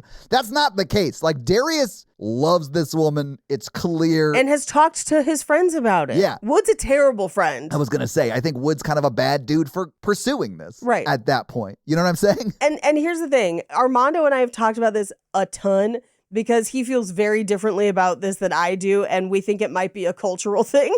But like, I don't have a problem with people dating people in the same friend group as long as there's an amicable understanding with everybody, right? Some people break up because they're just not the right people to be together and there's no harm, no foul, no one's upset about it, right? It just didn't work out. I don't have a problem with you then dating one of that person's friends if it did work out, right? Sure. When I have a problem is if things end badly or if you know a friend is like still into that person and there's still weird feelings there and the breakup was odd, like, and then you date. No, you got to clear the air before you date within the friend circle if things ended weird. Yeah, I don't necessarily disagree with your rule about dating within the friend circle. I just think your rule is impossible to attain for most people. Sure, so, like, it's generally not a good idea to do it. Yeah, it's generally not a But, good like, idea. if you and your friend group can communicate at the level at which you require for that, I'm also comfortable with that. You know what I'm saying? I also think that this is not like a close time frame thing, right? I'm thinking like, hey, you broke up with my friend in high school and like now we're in college. Like if there's been years between. That's different. Yeah. That's different. Or in some cases where like maybe someone is a widow or widower and then they marry somebody else from the friend group because it's somebody they know and they've already got that relationship established. Like, I think there's a lot of reasons and ways for people to date within the friend group and it's not weird. But what is happening in this movie is not one of them. Right. This is Wood being a bad friend. Yeah. I agree. Yeah. And also, I think it's kind of shitty in Nina. Like, I don't like this for either of them. And I'll be real with you. Be real, Paige, for once. Yes. Nina and Wood have no chemistry. We do find out, it seems like they did not sleep together. We never get a definitive answer. I was going to say it does feel like in that scene, the answer was going to be no, but we never get it. Yes. I agree. We never get it. I would push back on the chemistry between her and Wood. I just don't think it's romantic chemistry. Yes. Because on their date, they're talking about very surfacey level things and they're laughing and kind of having a good time. It doesn't feel like Nina's into him romantically. Yeah, it's not like Darius. But it seems like she's having a good time. Like, Wood's a nice guy. Like, he's not a terrible dude who's like misogynist or anything. He's kind of fat phobic in that scene, but whatever. Fair, yeah. Because they're talking about bloomers or thongs, which, like, thongs don't have a weight limit, guys. They do not. I don't know why that's ever a problem, but It's not. It shouldn't be. Yeah. More cushion for the pushing. Not to maybe talk about the date before it actually happens, but I was shocked. It's the very next scene, so. Yeah, it's true. Yeah, but I was shocked when Nina was shocked that a guy named Wood would go commando. Right. Like, yeah, he's probably going commando. His name is Wood. Well, short for Hollywood, but they never call him Hollywood. They only call him Wood. And now we know why, Paige. I know. Mystery solved. Mystery solved. And like, while the date and everything is happening, Darius is working on the book.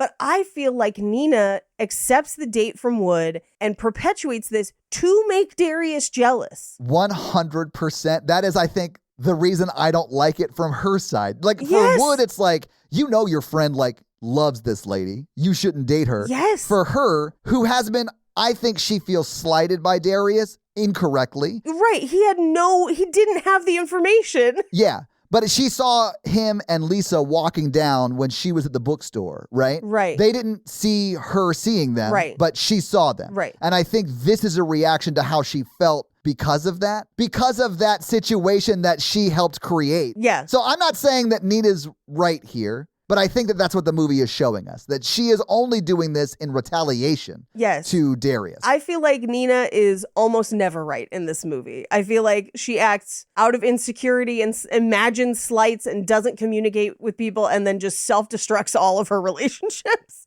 And it's rough. But who hasn't been Nina at a time? And I certainly have done that. I mean, sure. Yes.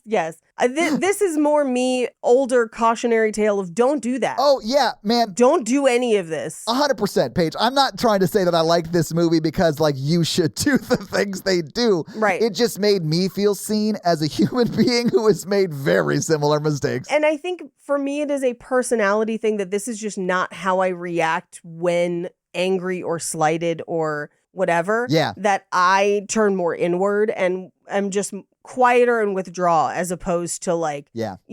actively sabotaging things. Ooh, look at you, the person who could self-reflect. No, but I think I am more the person who I'm maybe not going to tell you how I feel. I'll just disappear. You're avoidant dismissive. Yeah, kind of. Hello, another avoidant dismissive over here. Yeah, I struggle with that too, Paige. I really do. I've gotten a lot better about it of like, Same. I will have those conversations. It might just take me a second to cool down and then I'll come have them. But like, never like this in this movie where she actively is blowing things up out of insecurity. That's crazy to me. Okay, but Paige, I think maybe one of the reasons I still like Nina as a character is because I still like myself as a person, and I've done that a million times. Like, and Natalie can cut this out of the episode if she wants because she edits it, but like, I am the kind of avoidant dismissive that, especially early on in our relationship, if I was uncomfortable with like an emotional conversation, I would just say something terrible and leave, right? Yeah, that's not the kind I am. And so like, you can listen to the beginnings of The Horror Virgin to see how terrible I was. And like, therapy has helped me a lot with that. Like, I can sit in and like have a hard conversation now and like,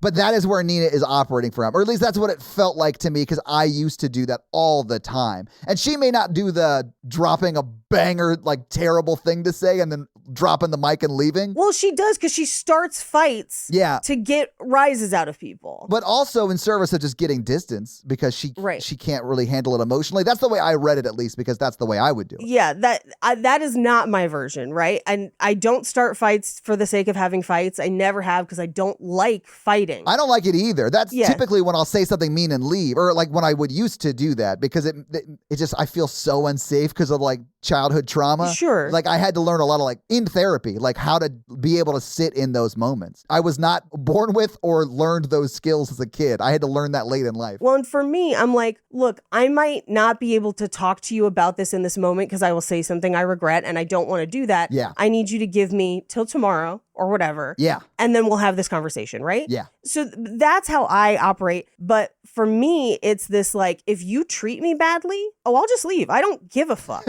Yeah. I like myself too much to care about your feelings about my absence at all. Yeah. And like that, I think, is part of what is missing here to some degree. But also, I feel like, and again, Nina just needs therapy. They both do, honestly. I think they both have issues. I think Nina has more. Yes. At least maybe I recognize Nina's more because hers are mine, you know? Sure. But yeah. I would say there's a certain point in the movie that, with the exception of the phone call with Lisa, which I would say is still nebulous. It is, unfortunately. I don't think Darius, outside of that first thing where he did not say how he felt and that's why she left. That's the only other one I was going to bring up. Yes. Yeah. Outside of that, I think he is being vulnerable. He is being open. He has grown in the way that we need him to. Yeah. For Nina, there's a part of me that's like, you need to hear a couple things.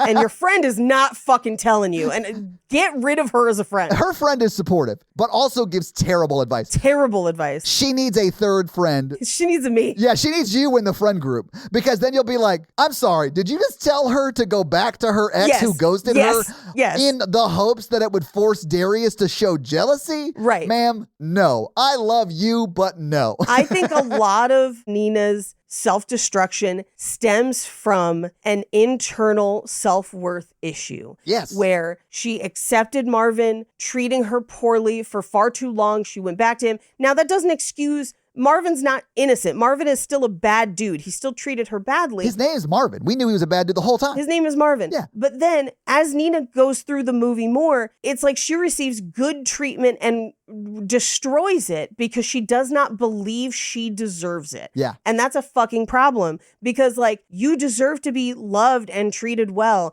and you deserve to potentially threaten to murder the people that don't treat you well. You need a friend who is like, absolutely not. You are worth loving. We love you. I love you enough to break this man's knees. Like, you need an angry wild card friend. I agree, you do need that. So if you don't have that, just re-listen to Paige saying that last line anytime you need to. Yeah. Anytime you need to. Because it's true. You do deserve to be loved. And if someone's not treating you that way, two podcasters who don't know your boyfriend or ex will come break their kneecaps for you. There you go.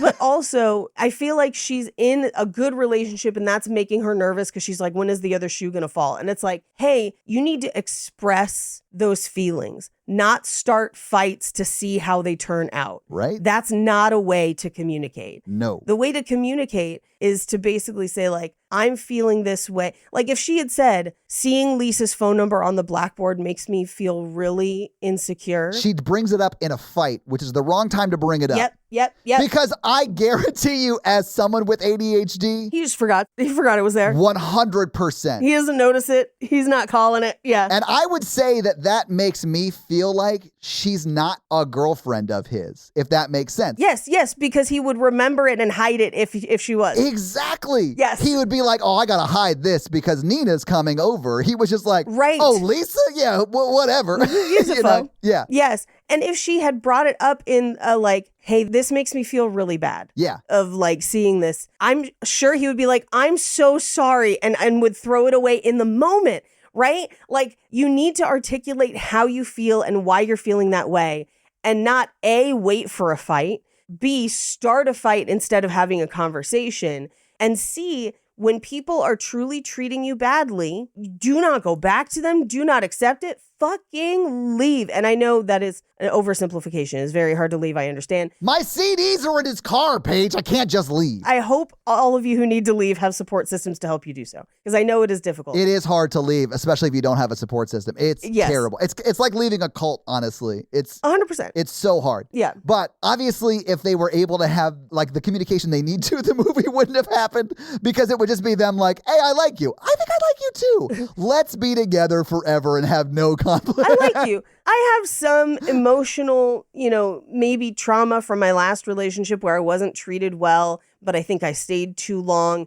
And I think it's kind of unresolved. And that sometimes makes me nervous when things are going well, because I worry that it'll all go away. How are you doing today? Yeah. Are you familiar with the sunk cost fallacy in relationships? Oh, yes. Like, that's what her and Marvin are. And again, I'm not judging it, because I did exactly this almost. Like, Sure. I've made this mistake. Of course. And a computer died because of it. I know. R.I.P. It's like 8-bit. Like, Yeah. yeah. Anyway, Wood shows up at the club and confronts Darius and is basically just like, I got your girl and I'm going to hit it all night long. I don't think that happened. I think he's bluffing. I don't think it happened either. And when we get to the scene where they have that conversation, I'll tell you why. But Yeah. I kind of love that they're doing this in like a employment verbiage. Yes. Yeah. And he's just, I just love the play of that. He's like, I usually quit my job, but you get fired. Exactly.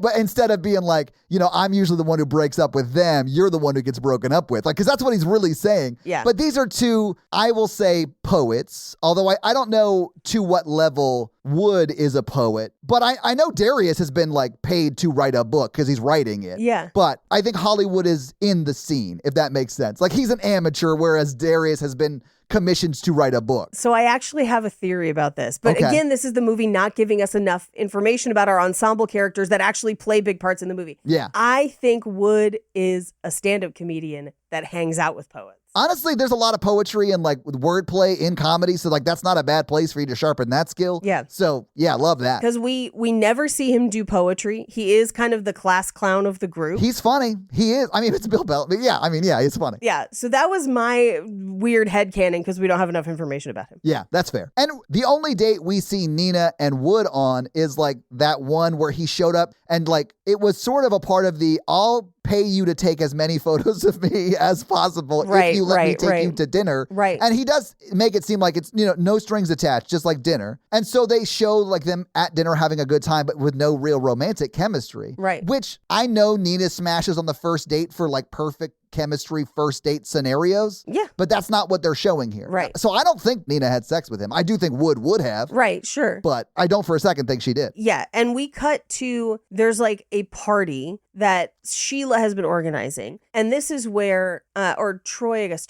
not Tony. I think I called her Tony earlier. But this is where Siobhan shows up with Tracy, Yeah. who's not his wife, Troy. What? They just work together, Paige. Doesn't mean anything. I'm just like out showing her a good time because she's my coworker. That's his excuse for bringing a date who's not his wife to this party with a bunch of shared friends. Yes. And we did get a voicemail earlier where it was like, hey, Darius, can you call Siobhan? He's crashing out over Troy, his wife. Yeah. So again, we just don't have enough information. But so Tracy is here. She seems perfectly nice, but we don't ever hear her speak. Ever. Yeah. But meanwhile, Wood and Nina are on the way to, it tries to make you think it's another party. We know it's the same party the whole time. It's definitely the same party. It's put on by a mutual friend of theirs. Yes.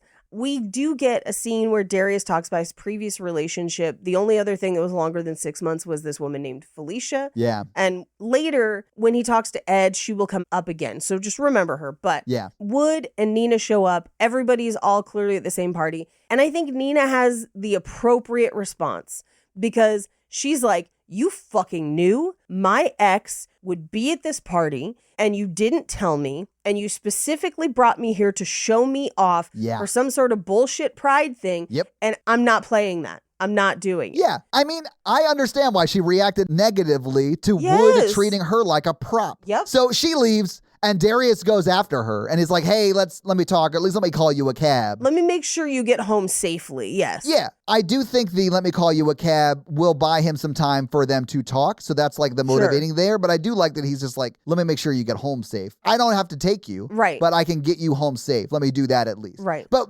because of that, they do talk for a brief moment while they're waiting on the cab by the payphone. Right. Which is where she's like, how fucking dare you have sex with somebody while we were on break that I started? Yeah, how dare you have sex with somebody when that night I went back to my ex-fiance and started having sex with him again? How dare you? Right. How dare you? And he's like, I don't know what you're talking about, which is also how I know that Lisa is not in the picture and has not been in the picture for a long time. And she's like, I saw you at the bookstore. And he's like, oh, Lisa, damn. Like, that's how I know there's nothing going on and her number is meaningless and all of this is meaningless. He did not even remember her. Like, clearly. I'm very glad we didn't get like cutaway shots of like Lisa pining by the phone waiting for Darius to call. Right. Because, I mean, from her side of it, she could just be like, yeah, Darius is a guy I sleep with occasionally. Like, it's not like, yeah. And it doesn't even seem like it's occasional because he's not even like registering that she's one of the options that Nina could be referring to. This may not be true, but I kind of got the vibe that they met at that coffee shop. Yeah. They went out a few times, maybe had sex a few times, and then decided to go their separate ways. Yep. And it's been 2 weeks since they've talked even. I think it's been even longer than that. Maybe, but Paige, when she calls at 5 a.m., I was like, oh my God, is she pregnant? No, that would have been terrible. Because in my mind, I was like, it's been like 2 weeks, maybe a month since they started having sex. Yes. So I was like, oh no, but it's not that. No, it's not that. And I feel like there's been enough distance because that call comes after Nina and Darius are back together for a while, right? Yes. So like, I saw that call as she's drunk and wondering if he's going to hook up because she hasn't seen him and has no idea that he's seeing Nina. That's what I assumed it was. And from his tone, I didn't anticipate that he would entertain that at all. Yeah. You know? Yeah. Anyway, so he gets her home. She goes home to her house. He goes home to his house. And then she calls and is like, hey, I'm sorry. I was angry the other night, but like, do you want to go out again? Great. So they go dancing on a very cute dancing date that I like a lot, but takes up too much screen time. I did like the dancing date too. It was fun. There was also a couple that was like in a matching red outfit kind of situation. And I want that red suit. Oh, I'm sure you do. But yes, this is like, they kind of finish up dancing. They're walking home after, and they agree that they're going to go back to her place. And she then makes him sleep on the couch. I don't like this whole confluence of scenes for multiple reasons. Let me talk about it. Talk about it. She is under no obligation to have sex with him at all. Out the gate, there is no obligation for anyone to have sex with people they don't want to. We've established that many times on this show. Yeah. What I don't like is when people clearly do want to have sex and are trying to play games to bait people into crossing their boundaries, which is what is happening here. Yes. Where she puts him on the couch, but then she goes upstairs, changes into lingerie, and is clearly waiting for him to like break the boundary she set and come upstairs. And I'm like, no, now you're just establishing that your boundaries mean nothing. That is a dangerous and awful precedent to set. It's not good. I don't like for him either to break that boundary. But here's the thing. If he had stayed on the couch all night, she would have been angry in the morning. That's the problem right there. I fucking hate this. Yes. Do not get angry at people for giving you what you have asked for because she asked him to stay on the fucking couch. Can I be honest with you? If this was me in that situation, we had sex a bunch of times. Yes. Didn't see each other for a few weeks, started seeing each other again, and I was there expecting sex, and you were like, I don't want to have sex tonight, sleep on the couch. I'd be like, cool. I had a great time tonight. Love to see you again soon. I'm not going to sleep on your couch. I have a house with a bed. I'm going to go there and sleep. Yeah. I'll call you for breakfast tomorrow. Yeah, you'll still get a good morning text. Yeah. Like, I'm not mad. Would love to see you again. I respect your boundaries, you know? Right. But right. she wants him on the couch so that he will do this. Yes, which again is just training someone to violate the bound. You're setting a boundary you don't mean to try and make someone violate it. And then if they don't, if they do what you asked, you get mad. You are setting a trap. Like, stop doing that. Don't test your partners. Just be vulnerable and open about how you feel. Yeah. Testing doesn't help anyone. Anyway, so he does come upstairs. It is implied that they listen to records and have sex. I still don't love this. We see them on a double date with Savannah and Tracy. We then see Nina out photographing another couple and kids. I assume she adds those to her portfolio for the thing that she gets. But after taking those photos, she comes back to Darius's apartment. They hook up in the kitchen. Very hot. Great. We then see them asleep and the phone rings. And he's like, don't call me here. What are you doing? Right? Yeah. And not like a, don't call me here. It's like, hey, don't call me here. Yeah, he was not being very quiet about it, which I think to me also sort of signals that Lisa is not a romantic. No. Like, they may have had sex, but like, it's not a romantic connection for him at least. But this is also why when she brings it up later, I'm like, you're making up a fight. Because he said, loud enough for you to hear, don't call me. Don't call me, right? Like, he wasn't hiding it from you. In that moment, he is not entertaining that call. He said don't. I think he's got to be a little more honest and open about what was actually said on the phone call, because he does leave the room to finish that conversation. But I don't think she handles it right either. That's not what I'm saying. And maybe this is a me personal confidence level thing where I'm like, he said don't call, and I know he wouldn't fumble this pussy. So I'm gonna go back to sleep, right? Yeah. I don't give a fuck. Sleep easy, Paige. I would sleep easy. This is not something I would ever start a fight about. I mean, because you'd be like, yeah, no, I get it. That D is good. Like, I understand why she's missing it, but it's in bed with me right now. Exactly. I'd be like, she can miss it all she wants, but Yeah. it's at my house. So like, Yeah. right? It's talking to me. Yeah. And I'm like, he answered the phone and literally was mean to you immediately. I have no concerns. Like, I have zero concerns. Paige, can you imagine the rush of adrenaline that went through the body of Darius when he answered the phone? And it was at 5 a.m., mind you. And the voice on the other line was a woman he had sex with about a month ago. I would have locked up a little bit too, probably. Sure. And here's the thing. I understand answering the phone to see if that's what it is, especially at a time without cell phones. But I also think it's more than a month because she was in New York for weeks. It might be. The time is kind of nebulous. Then came back and dated Wood. And like, I think it's been like 3-4 months, maybe even 6. Whew. But again, nothing about the way he answered the call or anything seems suspicious to me. Right. Or like engaged to me. I'm like, yeah, she better stop calling. Like that's my only input, right?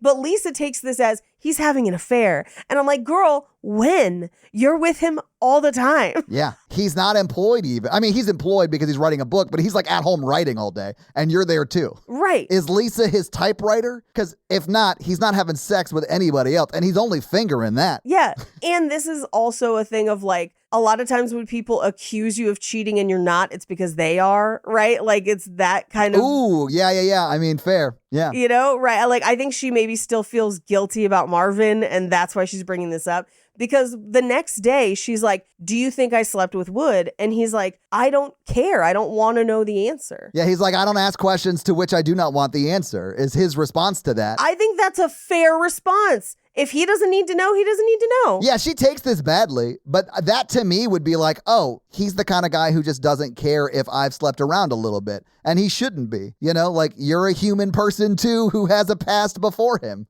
So, like, I felt like that was kind of a clever way of saying, no, I don't care about your past in that regard, really. You know, it doesn't change how I feel about you. But she reacts because he's not jealous. Yes. Like it means he doesn't love her. I think she Right. incorrectly equates the feeling of jealousy in her partner as love. Yes. And that's something she needs to work on in therapy. I literally have in my notes here, jealousy doesn't equal love. Like Nailed it. it does not. Nailed it. it. Isn't, that's not. And I equate his response here to like my confidence level of like when I'm like, that phone call doesn't matter. I'm like, I don't give a fuck. You're with me now. Yeah. So I don't really care, right? That's not my business. As long as no one has diseases, it's not my business. Right? Right? There's no kids, there's no disease involved. I don't need to know. Your life before me is interesting, but it's not material to the task at hand. Right. You know, your past relationships don't have a bearing on my current relationship with you. Right. But she is literally making this out to be like, if you're not jealous, you don't love me. And Yeah. it's that same awful toxic thing of like, if you don't fight, you don't care about the relationship enough. And I'm like, no, have conversations. Not everything needs to be a fight. Like, what is this, right? So like, this is where he does the take off your clothes. It sours it. It's not good. He ruins it. He ruins it. And she says, I don't trust you. And he says, why? This is him trying to get information because it seems like this is A, she has talked about Lisa a bunch, and B, this is the first that he's hearing it in this way, I think, where she's like, Lisa, and he's like, I have not talked to this. Like, what are you talking about? Yeah. Right? Like, I'm not seeing her. And she's like, the phone call's at 5 a.m. And I like, if I were him, what I probably would have done is like, the one where I told her to stop calling me, what else do you want me to do? Oh, you mean the last time I talked to her because I set a pretty firm boundary that you and I are together and she should not call me? She should not call me.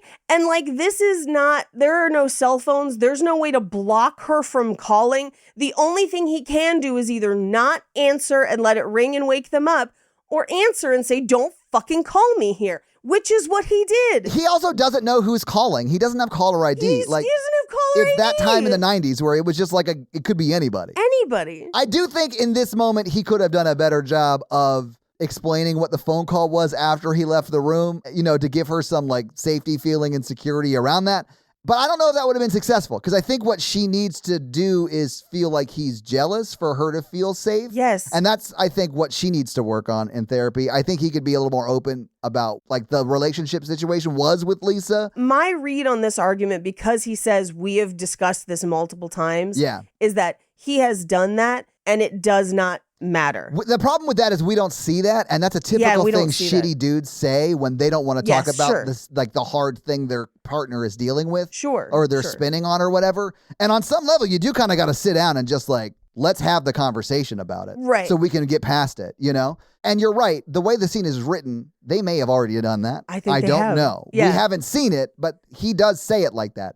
I don't know if it's just him trying to like obfuscate from the conversation or they've actually already had it. No, I think they've already had it. And also, let us not forget, the entire reason Lisa is even a thing is because she went and got together with her ex and broke their shit up. Like, Oh, yeah. if she's going to be this pissy about Lisa, it is absolutely because she feels guilt about Wood, about Marvin, about whatever. And he's not bringing that shit up. Like, he's trying to address the thing at hand.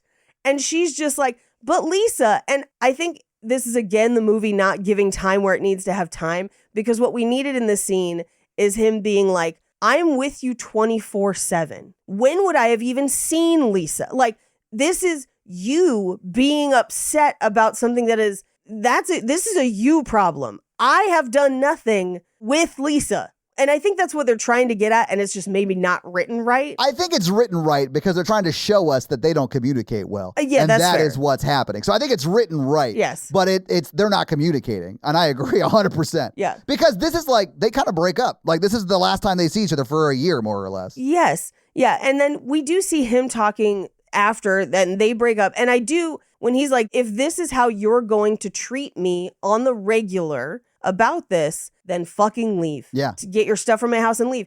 And honestly, I think that's the right fucking call. because it is not your job as an adult. If you're not causing someone's jealousy, like if he's truly doing nothing with Lisa, it is not his job to be her emotional support. She has some shit to figure out. Yeah. He is not her therapist, right? Like, it's time for her to go and figure her shit out first. And she does, apparently, in New York. Sure, but he chases her multiple times before we even find that out. True, yeah. And I don't like that. And we also don't see any of the growth we hope she's done by the end None of the at all. movie. Yeah. None. We see some for him here, Yes. and I do think of the two of them, he needs the least. Yeah, But like, I agree. the movie thinks they're equal. So like, he has this scene with Ed where he's like, look, love is what you make, and with who you make it, Ed says that. you have to work together. Ed says that, right? Because Darius is like, she's my soulmate. And he's like, that doesn't exist. Yeah, that doesn't exist. Yeah. And he's like,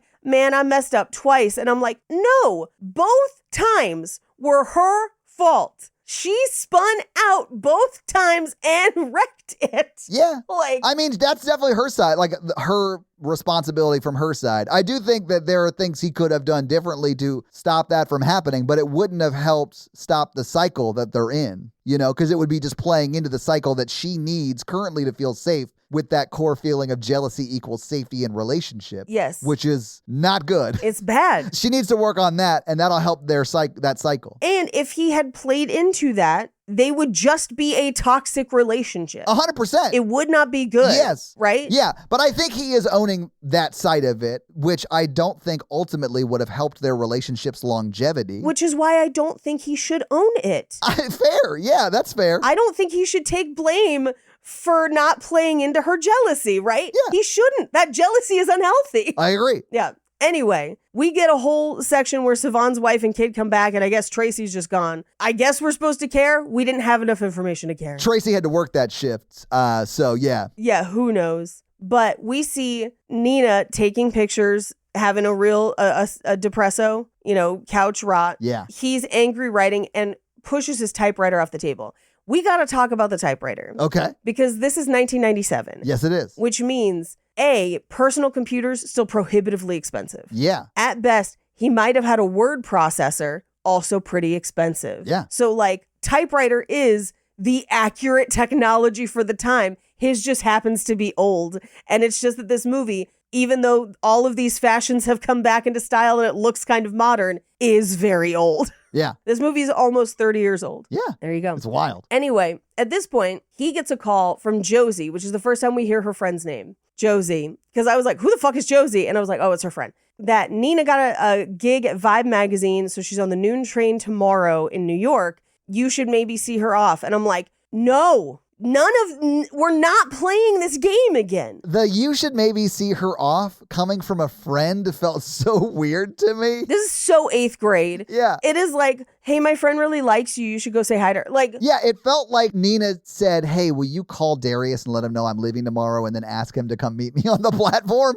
That's what it felt like. It felt like that happened and then she immediately called Darius. but this is also a thing of like, because he tries to get there and misses the train after he looked at that photo of himself. And there's still 20 minutes left in the movie somehow. Yeah. But he misses the train after really injuring somebody on an escalator, and she doesn't see him, so she just assumes he didn't come. Which again, keeping score in a game people don't know they're playing. Like, she needs him to run after her. It's like, just be honest about how you feel. Just call him and fucking apologize for accusing him of cheating on you for no good reason. Like, Yeah. just talk to him instead of sending a friend to be like, let's see if he shows up. And if he passes this test, then he's fine. We're like, what are we doing? Right? So then we cut to a year later and she's like going to Chicago for a shoot. His book is out and he's like, I never called her, probably for the best because it's not good. I think he shouldn't have called her. I mean, Yeah. I would understand why he wanted to, or he talks about how he wrote a bunch of letters but never sent them. And I think that was probably the right call. If like writing letters helped you process through your own feelings, Sure. but you knew it didn't matter if you sent them or not, Right. Like, yeah. She does find a copy of his book and opens it and it says, to the woman who helped me teach me my level, she knows who she is. And I'm like, is that even accurate for what we saw? Like, none of that is on the screen. Like, taught you what? You were just calmly writing your book while she yelled at you. Like, what is happening? Yeah. Anyway, she shows up. to perform poetry. She doesn't realize he's there. So he sits through her poem and then catches her outside. And this is where he's like, like kind of tiptoeing around it. And then he's like, no, I'm just going to be for real. I enjoyed your poem. I know we both made mistakes. And I was like, whatever. And he's like, I don't care. I never stopped thinking about you. I want to be together again for as long as we can be. And like, just open about it. And the fact that this drove me fucking nuts. She went to his club to do a poem so that he would hear it. And Paige. That is what happened. Paige, when she got up and she was like, I wrote this for somebody, but I don't see him here. And we see Darius before she says that at the club. I was like, who the fuck did she write this for then? Like, right. Because you don't see Wood. Right. But in this scene, so now she has written the poem. He has seen it. They're outside. He's like, I do want to be with you. I want to work it out. Let's figure it out. And she's like, why you got to be so urgent about it? Why is like right now? And I'm like, girl, you showed up with a poem. You engineered a grand romantic gesture. And he's like, yes, and I'd like to answer the call to adventure. And you're like, why are you so needy? I'm like, run from this woman. Run away from her. Because he finally was like, all that matters to me is I love you and we will figure the rest out. First step is to get out of the rain. And that's the movie. So having seen the movie, having talked about the movie, what did you think about Love Jones? I feel like the performances are good. Yeah. I do think they do have a lot of chemistry when they're not having really toxic fights. Yeah. But the toxicity for me of this relationship, and here's the thing, it's as bad as, and 90% of the movies that we cover on this podcast, right? Of like the same kinds of shit. Like every Hallmark movie where you're like, hey, eating a pretzel is not the same as like actually learning about someone, like, whatever. Yeah. It's just that like this was Fleabag levels of self-destruction without the personal responsibility and recognition of internal work needed that Fleabag has. Yeah, I don't think the point of view of the movie is that it's necessarily bad. Right. Like it is in Fleabag. I think it's on purpose, like you're supposed to see it as bad in Fleabag. And in this, you're just like, man, isn't this relationship crazy? Like that's the vibe of the movie. It's not like it's toxic. Yeah. Yeah. I did kind of like it. Like the performances are good. I kind of like, even though I don't understand poetry as a concept, apparently, I do kind of dig the poetry vibe of that club. Sure. It's fun. I definitely do think it's like just two people who need to honestly do a bunch of growth after they get together at the end. I don't think they should be together. I don't think she should be with anyone for a while. The thing I wish we weren't robbed of is the year she was in New York after she got that job. Yes. Because if you see her like either in therapy or like doing things where you're like, oh, clearly she's learning like what love actually should feel like and be. Even one montage. Yeah, you could do it really quickly, but because we don't get that, when they get together at the end, I'm like, man, I hope that they like go to therapy together or like figure it out, Yeah. Because as of right now, if we did do you think we're still together? I absolutely do not. I think they broke up 5 months after this. And I hope they stay broken up for his sake. Yeah, unless they like work on their stuff individually, honestly. I don't think they'll ever be able to work on their stuff together. No. Well, and I feel like they're at different places where like, I think his arc was being more open and vulnerable about his feelings and not being just the flirt, not hiding behind the poetry, but being like, this is how I feel. And I'm willing to just say that and admit it to you. We see a full arc of that in the movie. Yeah. So as far as what the movie has showed us, he's worked through his shit. And she's still out there like, oh, I did this big thing, but I'm going to play like I didn't. She has not worked on anything. Yeah. This is the same behavior. Not that we see, at least. Not that we see. Yeah. And so I don't think they should be together. Like, period. Yeah, I don't blame you. Yeah. Yeah. But, Paige, do you have any fun facts for us? Very few. Well, hit us with few fun facts. Very Those few fun facts.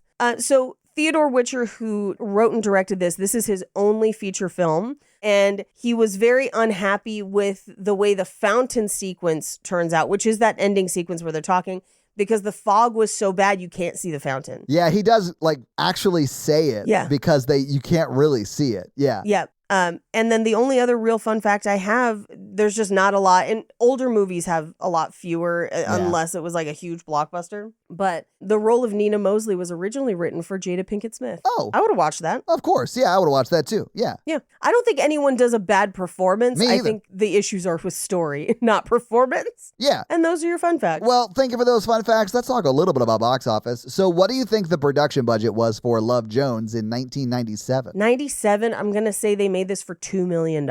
Paige, they made this for $10 million.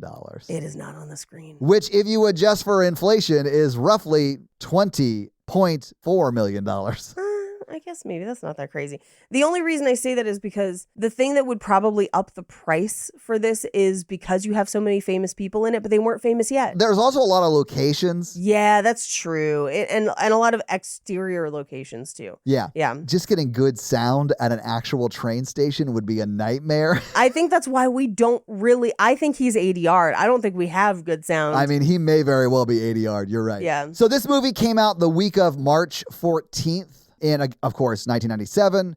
It was number 6 the weekend it came out. It was beat by Star Wars Episode 6, Return of the Jedi. I think this was like when they re-released the old ones. Yeah, when they re-released them. Yeah. The number 2 movie that weekend was Jungle to Jungle, and then Private Parts was number 3. Donnie Brasco was number 4, and then number 5 was Star Wars Episode 5, The Empire Strikes Back, 1997 special edition. So yeah, that's funny that George Lucas had 2 of the top 5 movies that week, and they were movies that came out 10, 15 years before then.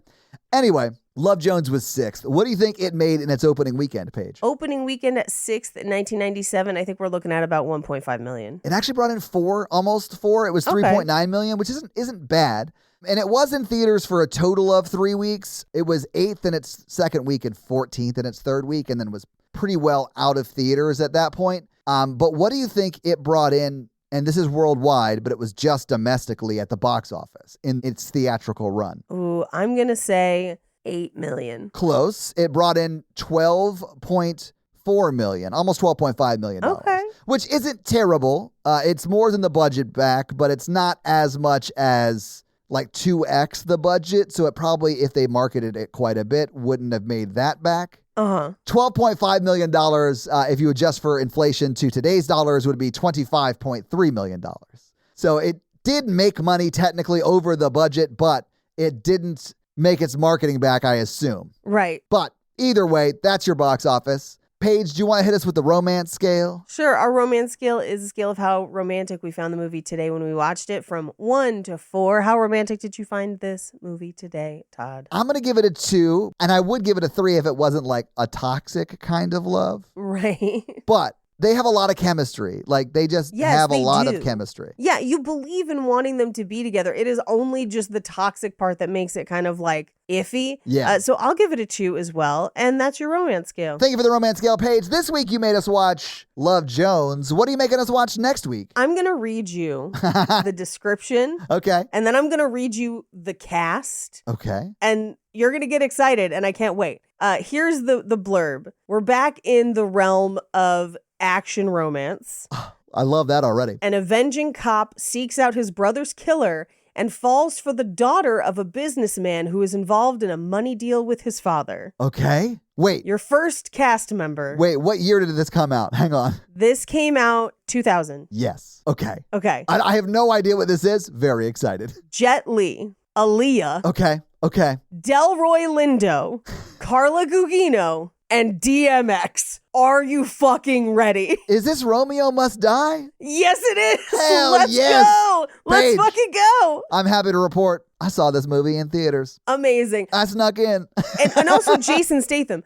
It has been years since I have seen this movie. And I mean years. I haven't seen it since I snuck in to see it. But it's one of those ones that like I kept thinking about. I'm like, should we do this? I don't know. So I'm actually very excited that we'll be doing Romeo Must Die. Heck yeah. So that's your homework for next week, guys. Check out a Jet Li movie and then report back for that episode. And hey, do you have any reviews for us, Todd? I do. This week, I'm going to read a Spotify comment from our most recent Jumping the Broom episode. And I am just going to skip over the many comments that were just, yay, I love Crystal, or variations of that. Yay. But we did get quite a few of those. And I do want to read this one because it made me laugh. This is Way Singleton, who said, I'm so glad they mentioned the AI ad because they worded it pretty wild, and I feel like I'm losing my grip on reality anytime I hear one. So, like, we just reaffirmed for somebody out there that they are not having, like, schizophrenic breaks during episodes. Like, that actually happened. Right. Yeah. But if you want to have me read your Spotify comment or 5-star Apple review, leave us one of those things and I'll do just that. So, yeah, if you guys like this show and want to hear our other show where we talk about horror movies, that is The Horror Virgin. That's the only other podcast I am on, but Paige is also on Cult Podcast, which you can find at Cult Podcast. And you can find us on social media. I am at Todd J. Awesome, literally everywhere. Paige is at Paige Wesley on Instagram. No, it's at Rampage Wesley on Instagram and TikTok, at Paige Wesley on Twitter. That's right. All right. So that's where you can find Paige. If you want to find the show, we are at Romancing the Pod Show, right? Yep. Romancing Pod Show on Twitter. Well, and Instagram, right? And Instagram, but it's show SHO because character limits. If you start typing Romancing the Pod, it'll come up. It'll definitely come up on Instagram. I don't know about Twitter because I haven't posted on Twitter in a hot ass minute. So, like, who knows? But that is where you can find more of us. So yeah, guys, give us a follow. Support the show any way you can. We'd love it. Smash that like button. Hell yeah. And that's going to be it for us, you guys. I'm Paige. And I'm Todd. And you complete us. To completion. Bye.